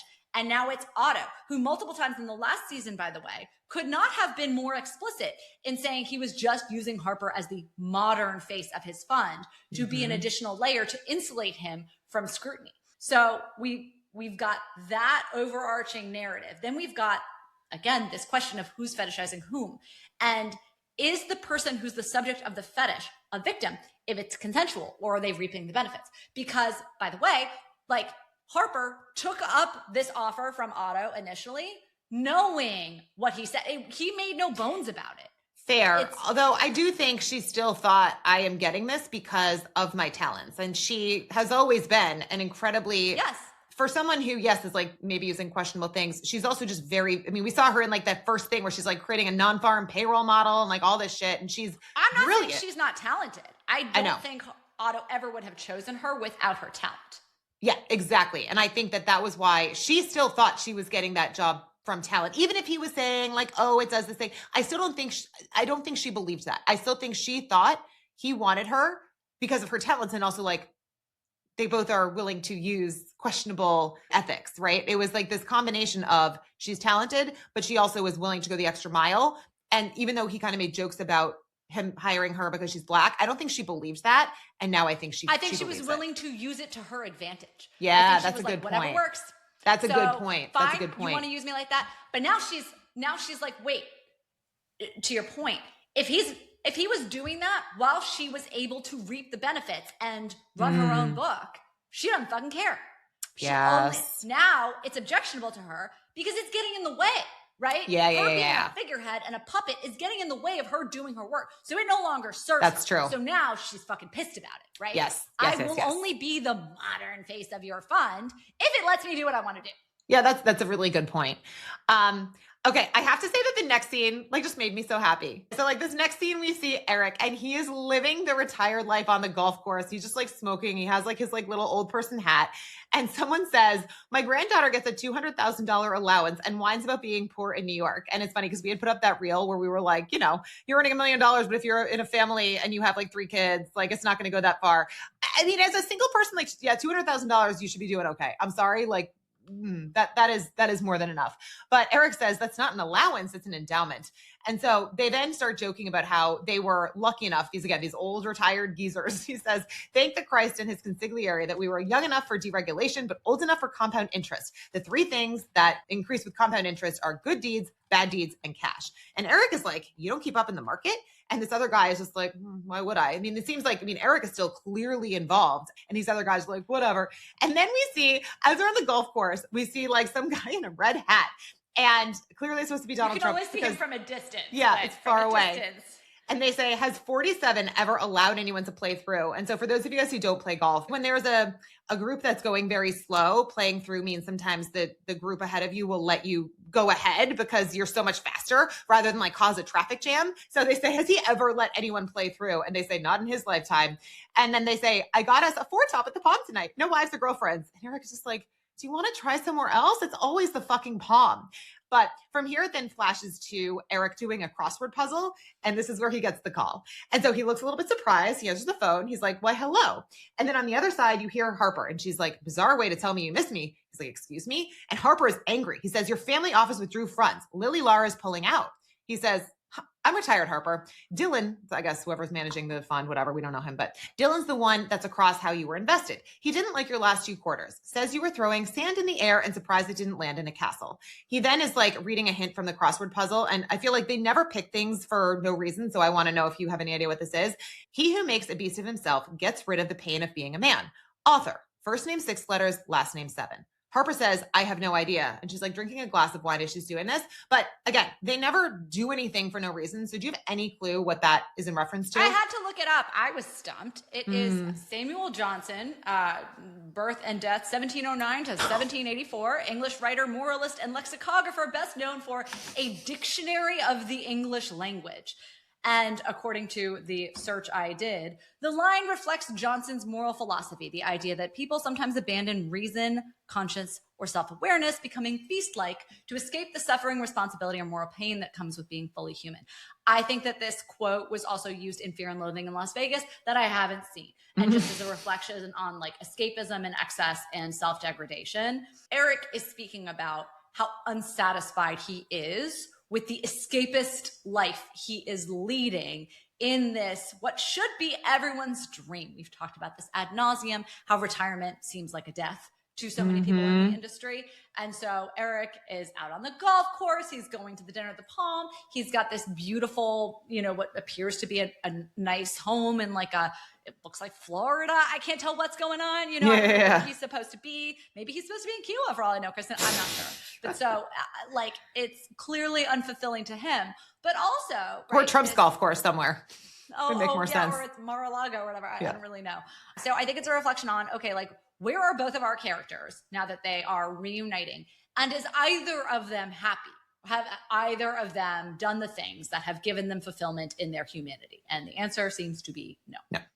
So Eric says, do you want to know why people think that Bridgewater is the best fund in the world? It's not underlying returns. It's because Dalio crows louder than the rest when he's owning a good position, and he shuts the fuck up when they're on a bad run. Dylan showed me your gating email. It read a little aggressive. And by the way, like Ray Dalio, we had his number 2 chief investment officer on our big podcast. I mean, they are one of the most famous hedge funds out there. But again, it's true. It's like one of these things where he literally made a name for himself. We actually read the book, The Fund, and he started to make a name for himself because he would publish these, I guess it was initially like newspaper columns. And then now he was I literally the first get financial blogger. Yeah. But people, because he's able to get people to buy in and he does all this press and this media and he talks about his good returns. Like that's why I think, Eric is 100% right. And you've made a name spoken for too himself. before about how fund managers aren't necessarily the best at managing their investors, right? That you can be the best person at managing investments, but how do you play the political game? How do you build investor confidence? And we all know that Harper is great at having her edge, even if she comes by it illegally or whatever it may be. But playing the game of getting everybody to like her, not her strong suit. Right. So Harper says, angry black woman. Is it really as reductive as that? And Eric replies, but you are an angry black woman. So it's not the trope. It's just like, this is like, yeah. But Eric's the only person who can say it. Her, oh, right? Like, yeah, exactly. It's like if you make a mean comment about your mom, that's fine. But if somebody else ever makes a comment about your mom, you're like, go F yourself. But Eric can say that to her. So Harper says, I was stopping outflows while landing on an idea that works. Eric says, a public gating of your fund is a corner signature. A gating at 30 years old? Oh boy. Cutting investors off from their money? Come on. And Harper says, auto killed my vision. Eric says, you find it useful to have someone to blame when you fail. But if you're hell-bent on that strategy, find a structural short you believe in that is overvalued, that should re-rate, own the story, put your name on the trade because it is your name on the door, not some other schmucks. In other words, get out from what you're doing and open your own firm that is your fund. And Harper then says, what if it was our name on the door? And that made me so happy. And so then a Black woman comes over who is young, looks like she's maybe 30, 32. It's Amy Fiona Edwards, who is in Slow Horses, whom I love. So I hope she's bigger in this. So she comes over and she says, you look thirsty, baby. Want to come back over when you're done? Eric says, yeah, I'll be right there. And like looks at her as she's walking away, kind of distracted. Harper says, that sounds like a good arrangement. And Eric is like, what arrangement? She likes me, which is like so funny. Harper laughs and she says, yeah, and I bet that old girl has a fat ass. Correction, I can't imagine she's old at all. And then she says, she sounds Black. Eric says, I'm not a fetishist. Back to this whole, conversation that we've had. Harper says, oh, I didn't say anything. And then back to the initial thing they were talking about. Maybe we could just talk about what it could look like, maybe. And Eric says, you've had a long day. Don't say things you can't come back from come morning. But this, again, I think like everyone was so excited. It's like we see Eric, we get the Harper and Eric together. And now we find out that Harper and Eric might be going into business together. Like this is, what I wanted all along. Like I want, it's funny. I literally saw someone ask the question, are Yaz and Harper endgame? And I'm like, no, the question is, are Eric and Harper endgame? Harper then says, retirement must be heaven on earth. Don't be a stranger. And then this song comes on that says, blue, blue, my world is blue. And then it's like, without you. And then Eric takes the hat off his head. His hair is kind of gray. And then it's like, gray, gray. I don't know what the song was, but it just was like this whole idea about retirement and, they had like the blue hair with the blue rinse thing. And now it's like the gray hair and yeah. Yeah. But it's very clear that, the reason she says it must be heaven on earth is she is very much dangling this in front of him. Like, don't you hate what you're doing? Right. Yeah. Like, yeah. Doesn't this suck? So she doesn't mean that at all. No. So in the next scene, we're now at a restaurant with Jonah and Whitney. And Jonah has 2 martinis. Whitney has 1, which hasn't like been drank at all. And Jonah says, where the fuck do you get off doing something so self-destructive? Back to this idea of like firing Siren. Whitney says, you're acting like a legacy CEO. Your job is governance and growth.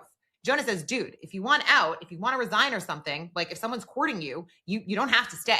And Whitney's like, nobody's after me. I'm very happy where I am, but I won't stop advocating for maturing the business. Jonah says, to think all of this started as some Bukkake hoodies from Puyang?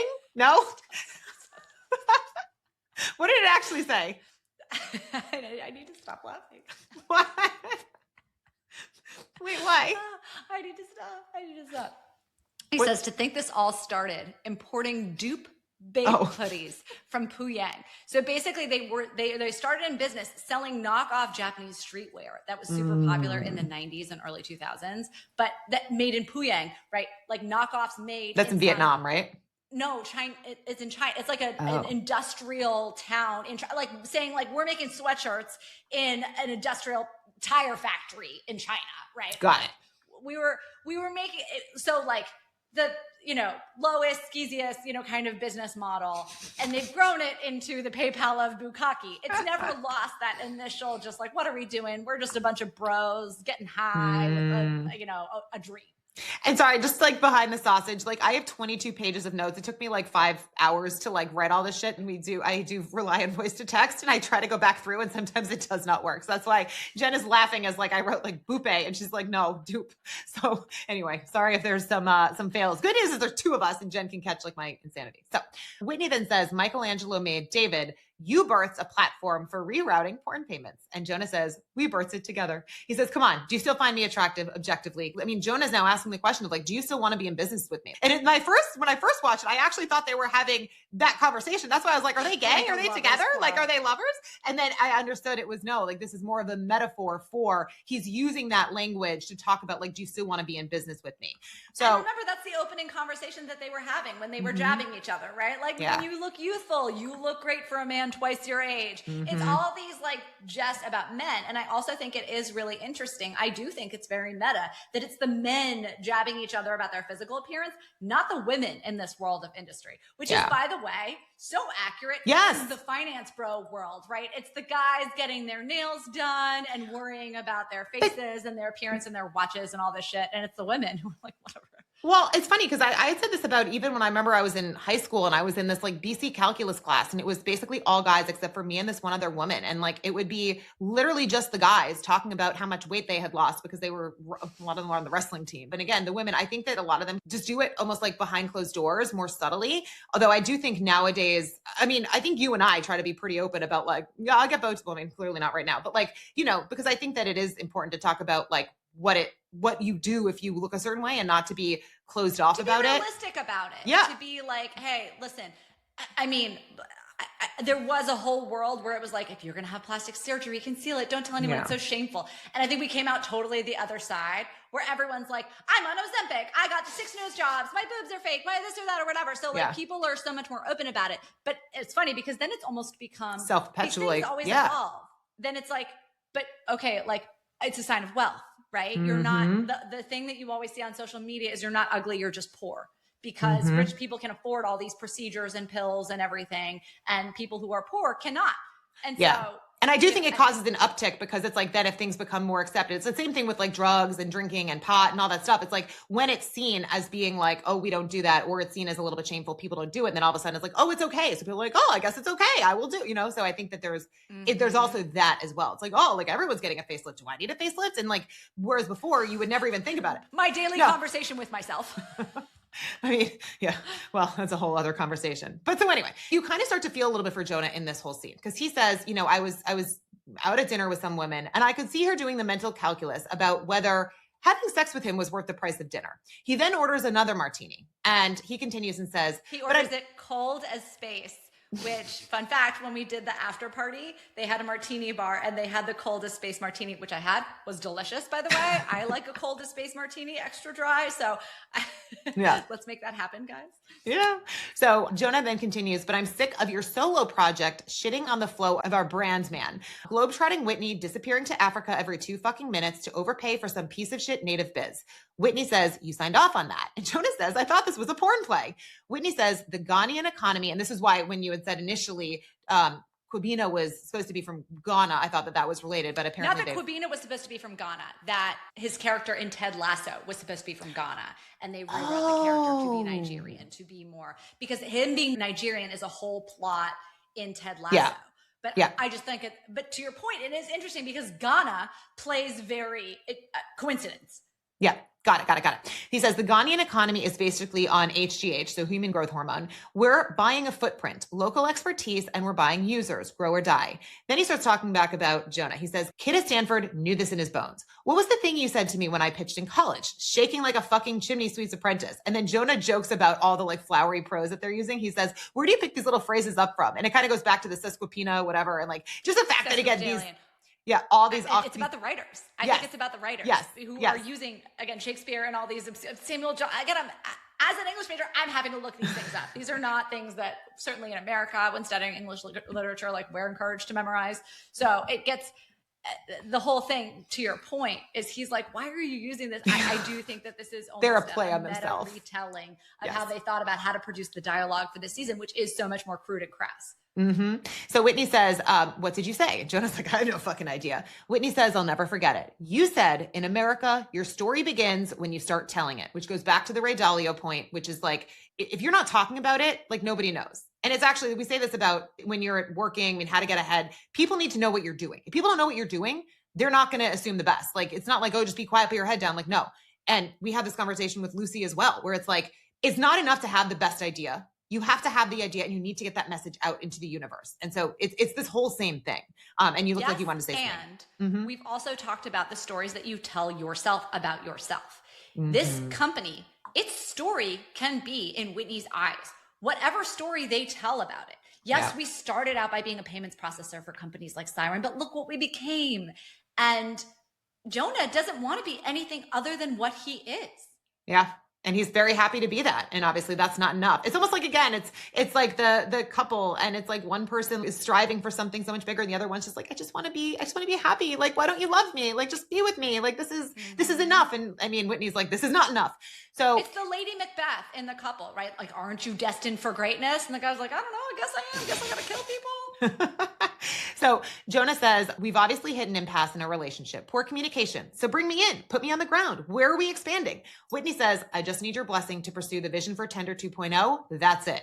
And Jonah's like, dude, you want me engaged. You can't complain when I engage. I can countenance your acquisition strategy, but only if you introduce me to Tony Day. If he's our financial guy down there, I couldn't pick him out of a lineup. And he's your fucking lieutenant down there, for Christ's sakes.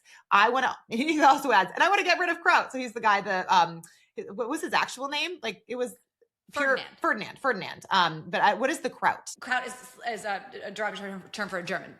Got it. So Whitney says, can't get rid of the Kraut. Jonah says, I know, but I like to dream. Apparently he's Austrian. Exactly. Right. But he does say we could buy him out. Our market cap is bigger than their firm now. So IBM Bauer is the company that has invested them with that 6% stake, and they've now overtaken them in terms of market cap. So they could buy him out. Jonah says, it was vital that we clear the air so we don't take our personal bullshit out on our shareholders. But, we can never be a bank. That is not our story. And so this is unfortunately like the death sentence that he just signs for himself. So Whitney then says he understands, but he has to head out. That'll keep the tab open. And Jonah then jokes how like, oh, okay, well, I'll be okay. I have some hot chick who's meeting me and, she could bring a friend if you want to stay around. He's like, please stay and hang out with me. And Whitney basically says no. He puts his hand on Jonah's shoulder and says, I really don't think you should come in hungover tomorrow. And Jonah says, I have nothing to go home to. So basically like, why would I stop drinking? By the way, my best friend won't even stay and like have a drink with me, like have a proper dinner. And then Whitney says, I love you, right? And Jonah says, I can't believe that I do. And then he puts his hand on Whitney's hand. He says, what's worse is I still love you too. And then he leaves.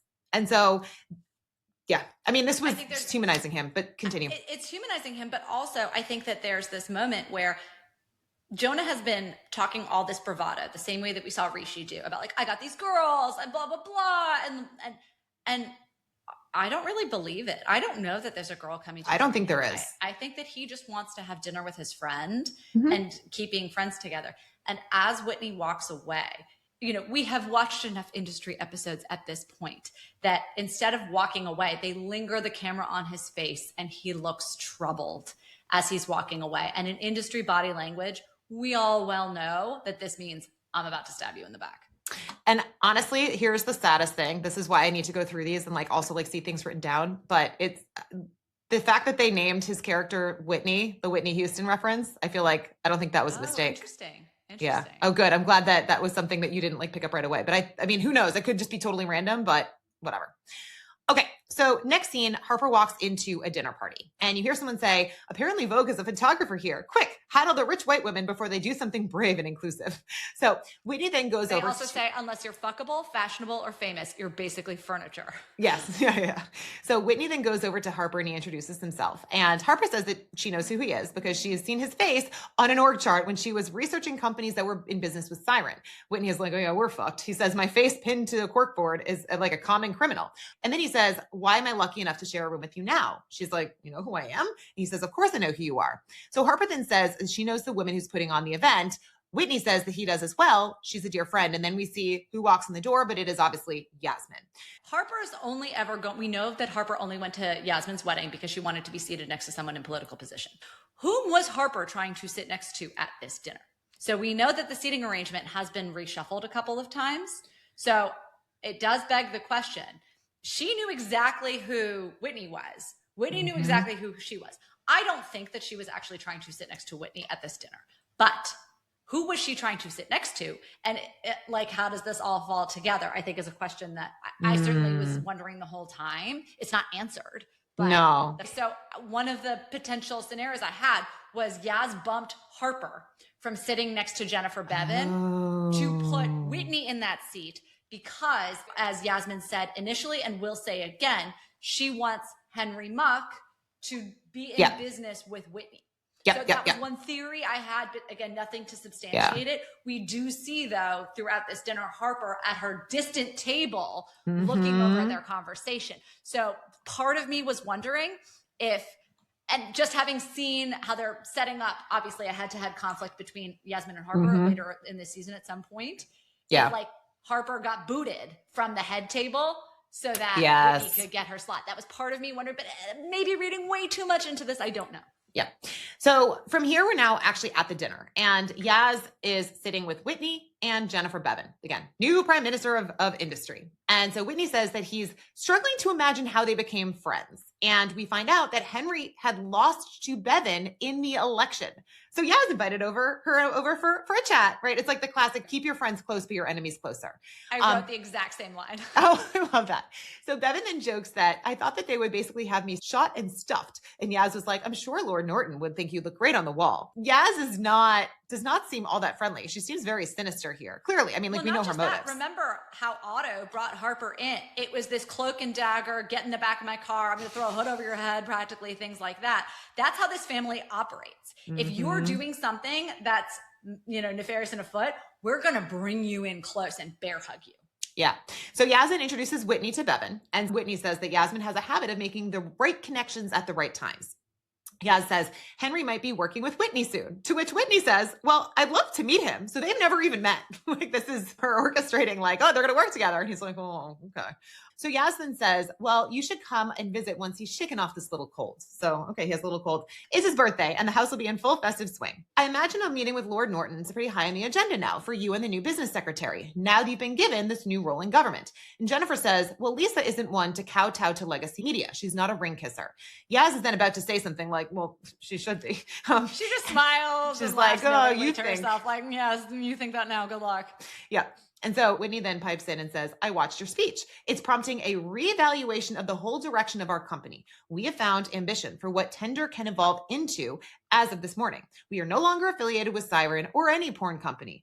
And then he adds, we'd love to have a champion in government. Yaz then adds, and crucially, in the press. So Harper is watching this whole interaction. And then we then go to outside where Whitney is smoking, and Harper comes out. He offers her a cigarette, asks if she wants one, and then says, do you want to come home with me? And Harper's like, that decision I thought we already made together a while ago. Basically, like, the fact that we were looking at each other, we already decided I was going home with you. So Whitney then asks Haley, who is there, like the secretary's still there, to book him a car. And she says, oh, she's already done that. It's pulling up. So she is clearly very good at her job. He thanks her for sticking around. And then he puts Harper in the car like a gentleman. But as he does that, he tells Haley, I need to go to Accra again. Tell Tony I'll need a few hours. No need to put this in the diary, right? So don't make any mention of this. The books. Yeah. Haley then asks about the girl who was replaced. She says she's looking for a reference. Whitney's like, not like, he doesn't believe this. Like, he looks surprised. I read it as he thinks that she is making this up. So he says, oh, glad to hear she's back up and running. Haley asks what happened to her, and Whitney says, I probably shouldn't say, before making a story that she had Crohn's disease. He says, I paid for her to go private, long recovery time. So that's, I think, in reference to the private healthcare system versus, like, government subsidized like healthcare. Harper did. It's what Harper did for Rishi. Yes. So Harper paid for Rishi's private healthcare. He paid for this woman's. Whom do you do that for? Someone whom you stabbed in the back. So I think that there's. And to your point, I don't believe a word of this. So, no. Yeah. But he says, good. Like, are you going to buy And she's that? like, yeah, okay. She believes him at all. No. So and just to remind our listeners, because it has been a long episode thus far, this was the question that Jim suggested she look into at the beginning of the episode. Exactly. So from here, we then see Whitney and Harper sleep together. And then when they're done, she's looking at some like kind of creepy ass painting, like on his wall that I didn't notice that. It's like Dali, where it's like melt, you know what I mean? But it's like abstract. Okay. It was like more abstract, lots of colors, lots going on, but like faces like melted. Like, it was just, I don't know. Got it. I didn't see it, so I can't opine, but I'm sad I missed that. Yeah. So he then asks if she'll do her a favor. And she says, I guess, depends on what it is. He tells her to go into his walk-in closet and open a box. She does that. She opens it up, and then she's in shock, which says a lot. And she goes, well, I guess this still purports to be a free country. And then from here is the most shocking scene. And I promise, Jen, I didn't not write it down because I needed you to talk about it. I promise, actually. I think I just got lost. This is fucking wild that you do this to me. This I promise wasn't on purpose. I promise. I mean, so look, the next scene, you see Harper with a strap on. What color is it? Oh, it's black. Yes, it is a black penis. Okay. This is such a wild moment. And this brought down the house in the theater, by the way. But what does it make us think of, right? First of all, why does Whitney, who is a white man, have a giant black dildo strap on in his closet?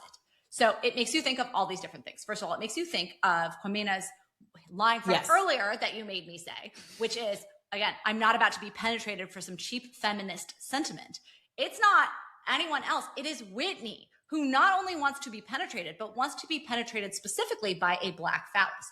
So after all of Jonah's crude characterization of Black on Black action and all of the fetishization of Black bodies that we have had throughout this episode, it is Whitney, the one saying we want nothing to do with pornography. We want to distance ourselves from it. We are rising above. We are going to the bank.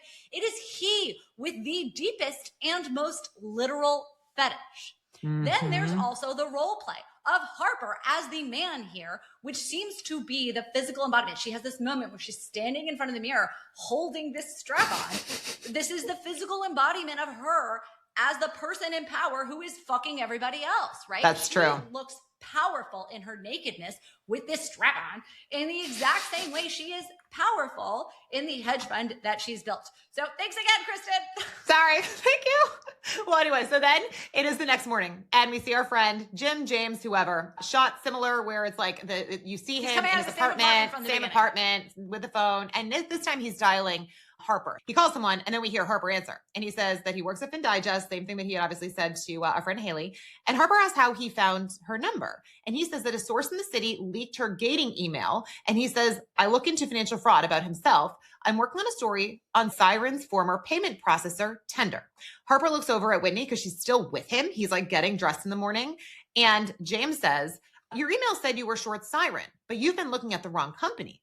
Harper's just like, I'm going to have to call you back. But I'm curious if she kind of is already onto that. And this is part of her due diligence. I mean, we obviously don't know. Maybe. My budding theory was that she had wanted to be sat next to Jennifer Bevan because he was sat next to Jennifer Bevan and she was watching that call. I think she is trying to use Whitney as an asset potentially to get close to Jennifer Bevan, to get more insight about like what future legislation is going to look like against her shorts. Yep. And then this is like a even bigger. Discovery. Oh, true. Yeah, that's true.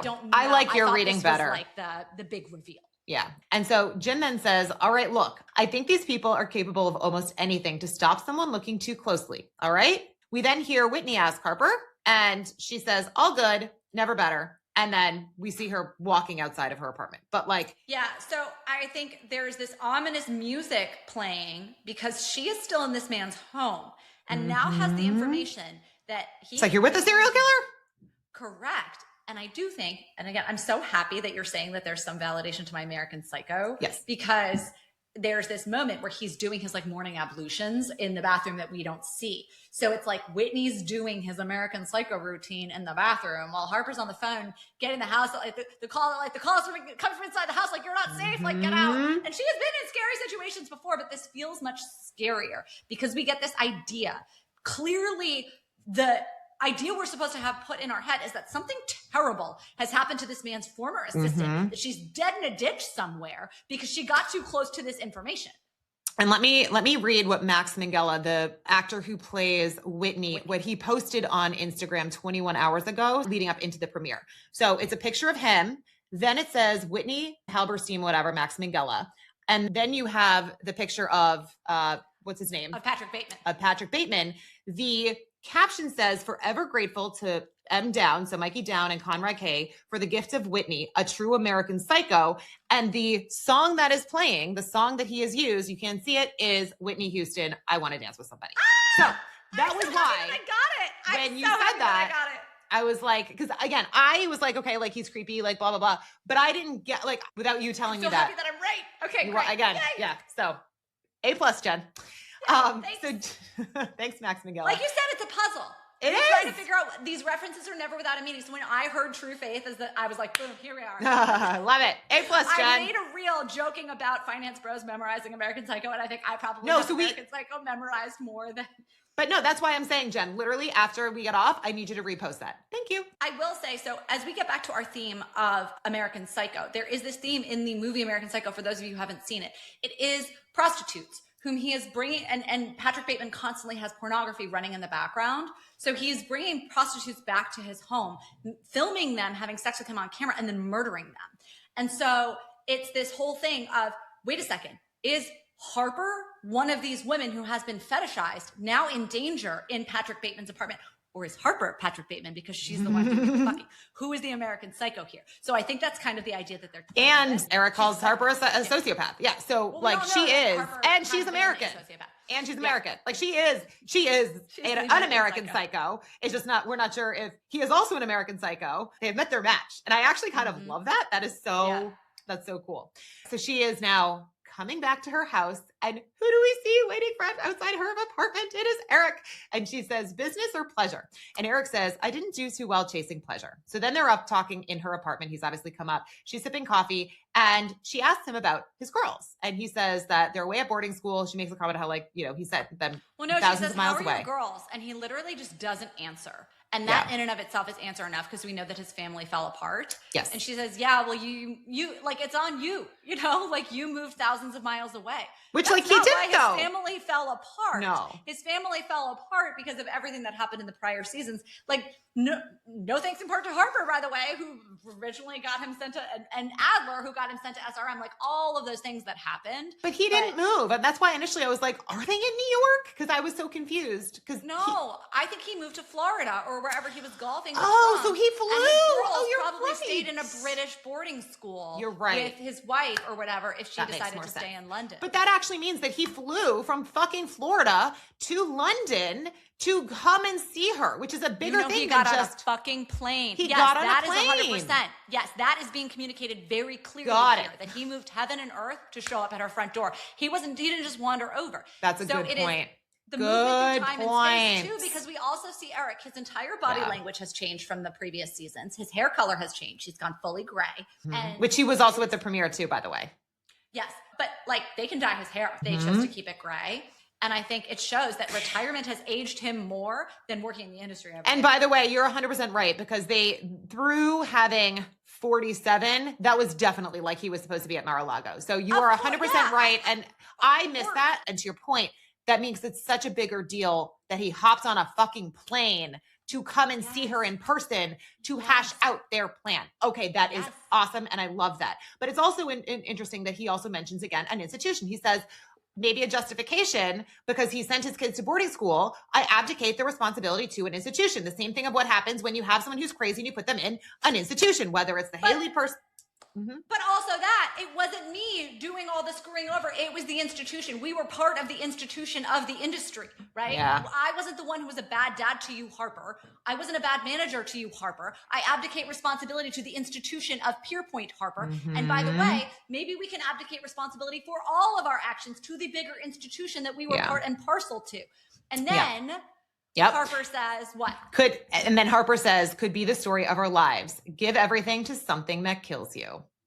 So this also is the line that Yasmin said to Eric while they were out at the ill-fated steak lunch, where she says, I think all children were meant to kill their parents. Yes. So we have Eric's children who clearly he is no longer part of their lives, even though he's managing their money, right? Like Lily and Laura. So he wishes he was. Yeah. But, he is the parent whom Harper killed. He is dead. It's heaven on earth, his retirement, because he is dead and gone. Yep. So Harper then says again, she says, gives it to something that kills you. There's just silence. And then she says, I'm glad you came. And then again, there's some more silence. And then she says, so what do we want to call this? Do we want to call this a partnership? Eric says, what's stopping us? Do you think we're capable of being that for each other? And Harper says, you came. And he says, you called. So then Harper says, what's your angle here? I think with the you came, you called, by the way, there's also this thing, this cat and mouse game that they're playing of who blinked first, who came to whom. Meaning, again, with you came, in case it wasn't clear, it's a big deal that he came.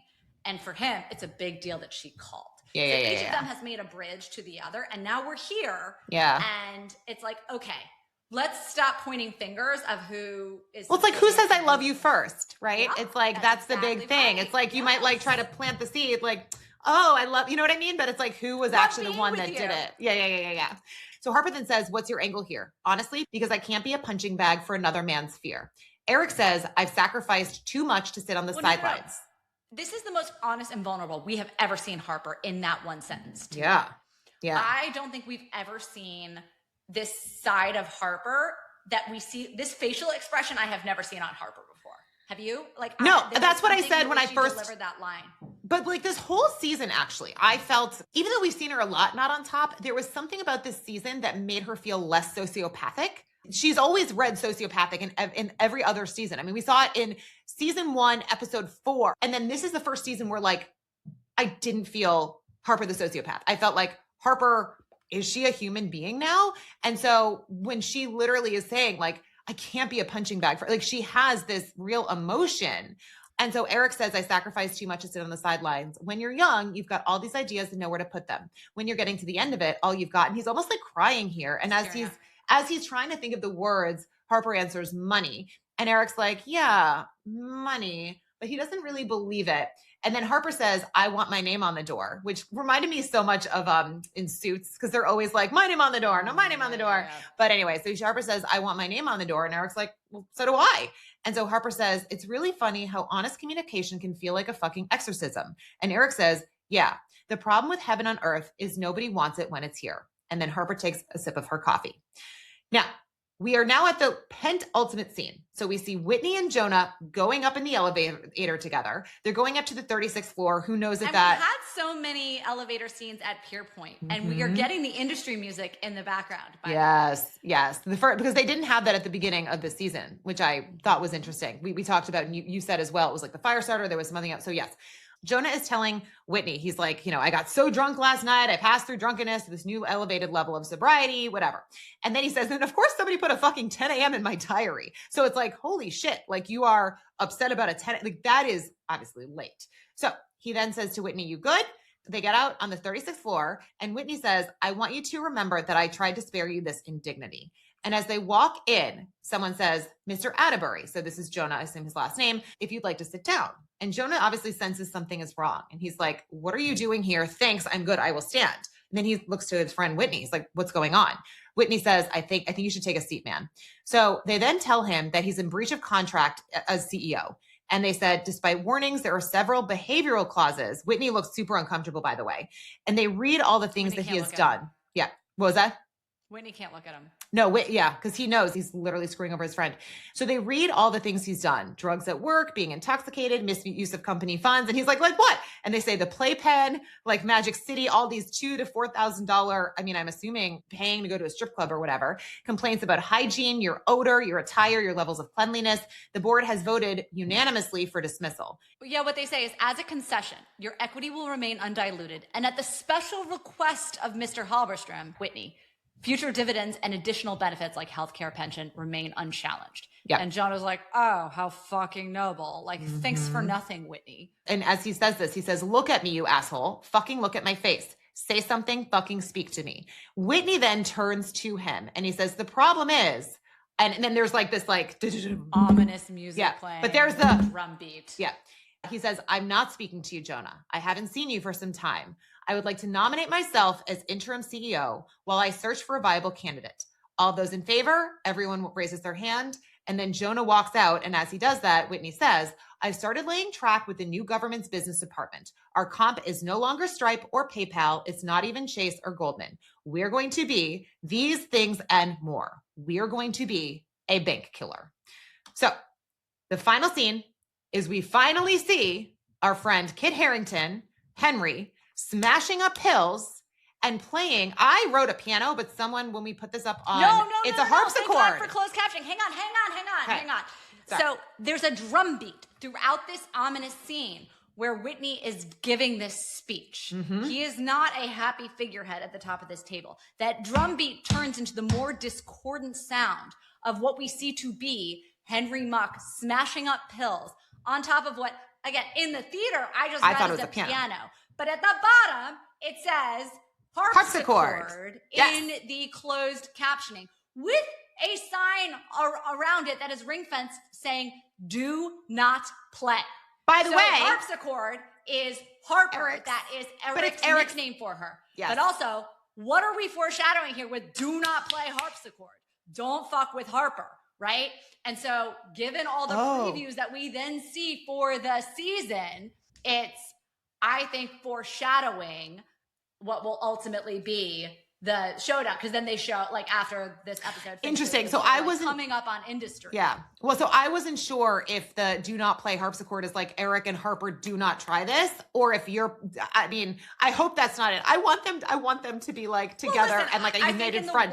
I think the world of industry, much like the world of most HBO Game shows, of Thrones. there are no winners, there are no good guys, there's no clear except for Robert good and bad. And he's gone. He's gone. He was turning into much. And Gus, although Gus actually. These people were Gus all turned extremely around. complex and not. I love this show either. But yes, so it is the world of an HBO series. There are never any clear-cut good guys or bad guys. So I don't know that it will be satisfying if Eric and Harper like scoot off into the distance, into the sunset. But you do want to see this play out. Mm-hmm. I think this is foreshadowing what's to come in terms of the confrontation. But to your point, we said piano in our first recap because we're both looking at the theater and we're like, I can't tell the freaking difference. So it was lost on us until we saw the closed captioning. For me, it wasn't the closed captioning. It was someone who corrected us because we posted, by the way, so these obviously all go to YouTube. If you are listening, they go to YouTube with the video, and someone commented, they said, it's actually a harpsichord. I was like, oh, fuck. Again, A+. They saw that because of it's the in writing. The closed captioning, right? Yes, I didn't realize that. We saw it in the theater without closed captioning. So Yeah. unless you are a musical expert, you, I don't think, would necessarily know that. Yeah. This whole episode was amazing. I loved it the first time I saw it. I loved it more the second time I saw it. And now having gone through it with you, it is so much richer. It is so fucking cool. I would give it an A+. I don't know, Jen. Like, I'm curious. Like, I think they're exploring some really big themes here. They've gone very ambitious with the overall social commentary that they are layering on top of this. I think they've toyed with race and class and issues like that before. And I think they are taking a much bigger swing at this season and layering so much more meaning into everything. It's really very satisfying watching this. I'm very excited to see where this goes. I would like to see them do more with, and now we also know, we had touched on it. I had missed a lot. I just missed a lot of the content in the first watch without the subtitles. So I had missed the overthrow of the government the first time. Because I was like, where's Aurora? Same. Like, now we know why Aurora is not on screen, because she was a great character. So she might be back, hopefully. She might be back. We don't know. But I think it'll be interesting to see. I want to see Lord Norton again. I want to see more of Otto, who's amazing. I am, in our interviews, when we asked Sweet Pea, she said, I'm bullish if you can bear it on everyone. The only person who looks like they are not headed for really exciting, great things right now, aside from Rishi character. Well, but even Rishi, I think, has a path to redemption through Harper. I think that, I don't necessarily think that Rishi, if he goes much lower, which you have indicated he might, it doesn't seem like that's only because of the commentary by the actors. It's not evident to me from this episode, so that's all I'm judging it by. I think that everyone looks like they're on the up and up, except for Henry Mock.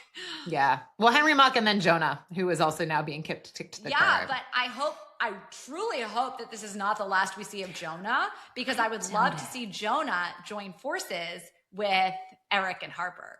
So we'll see if that comes to play. But who knows?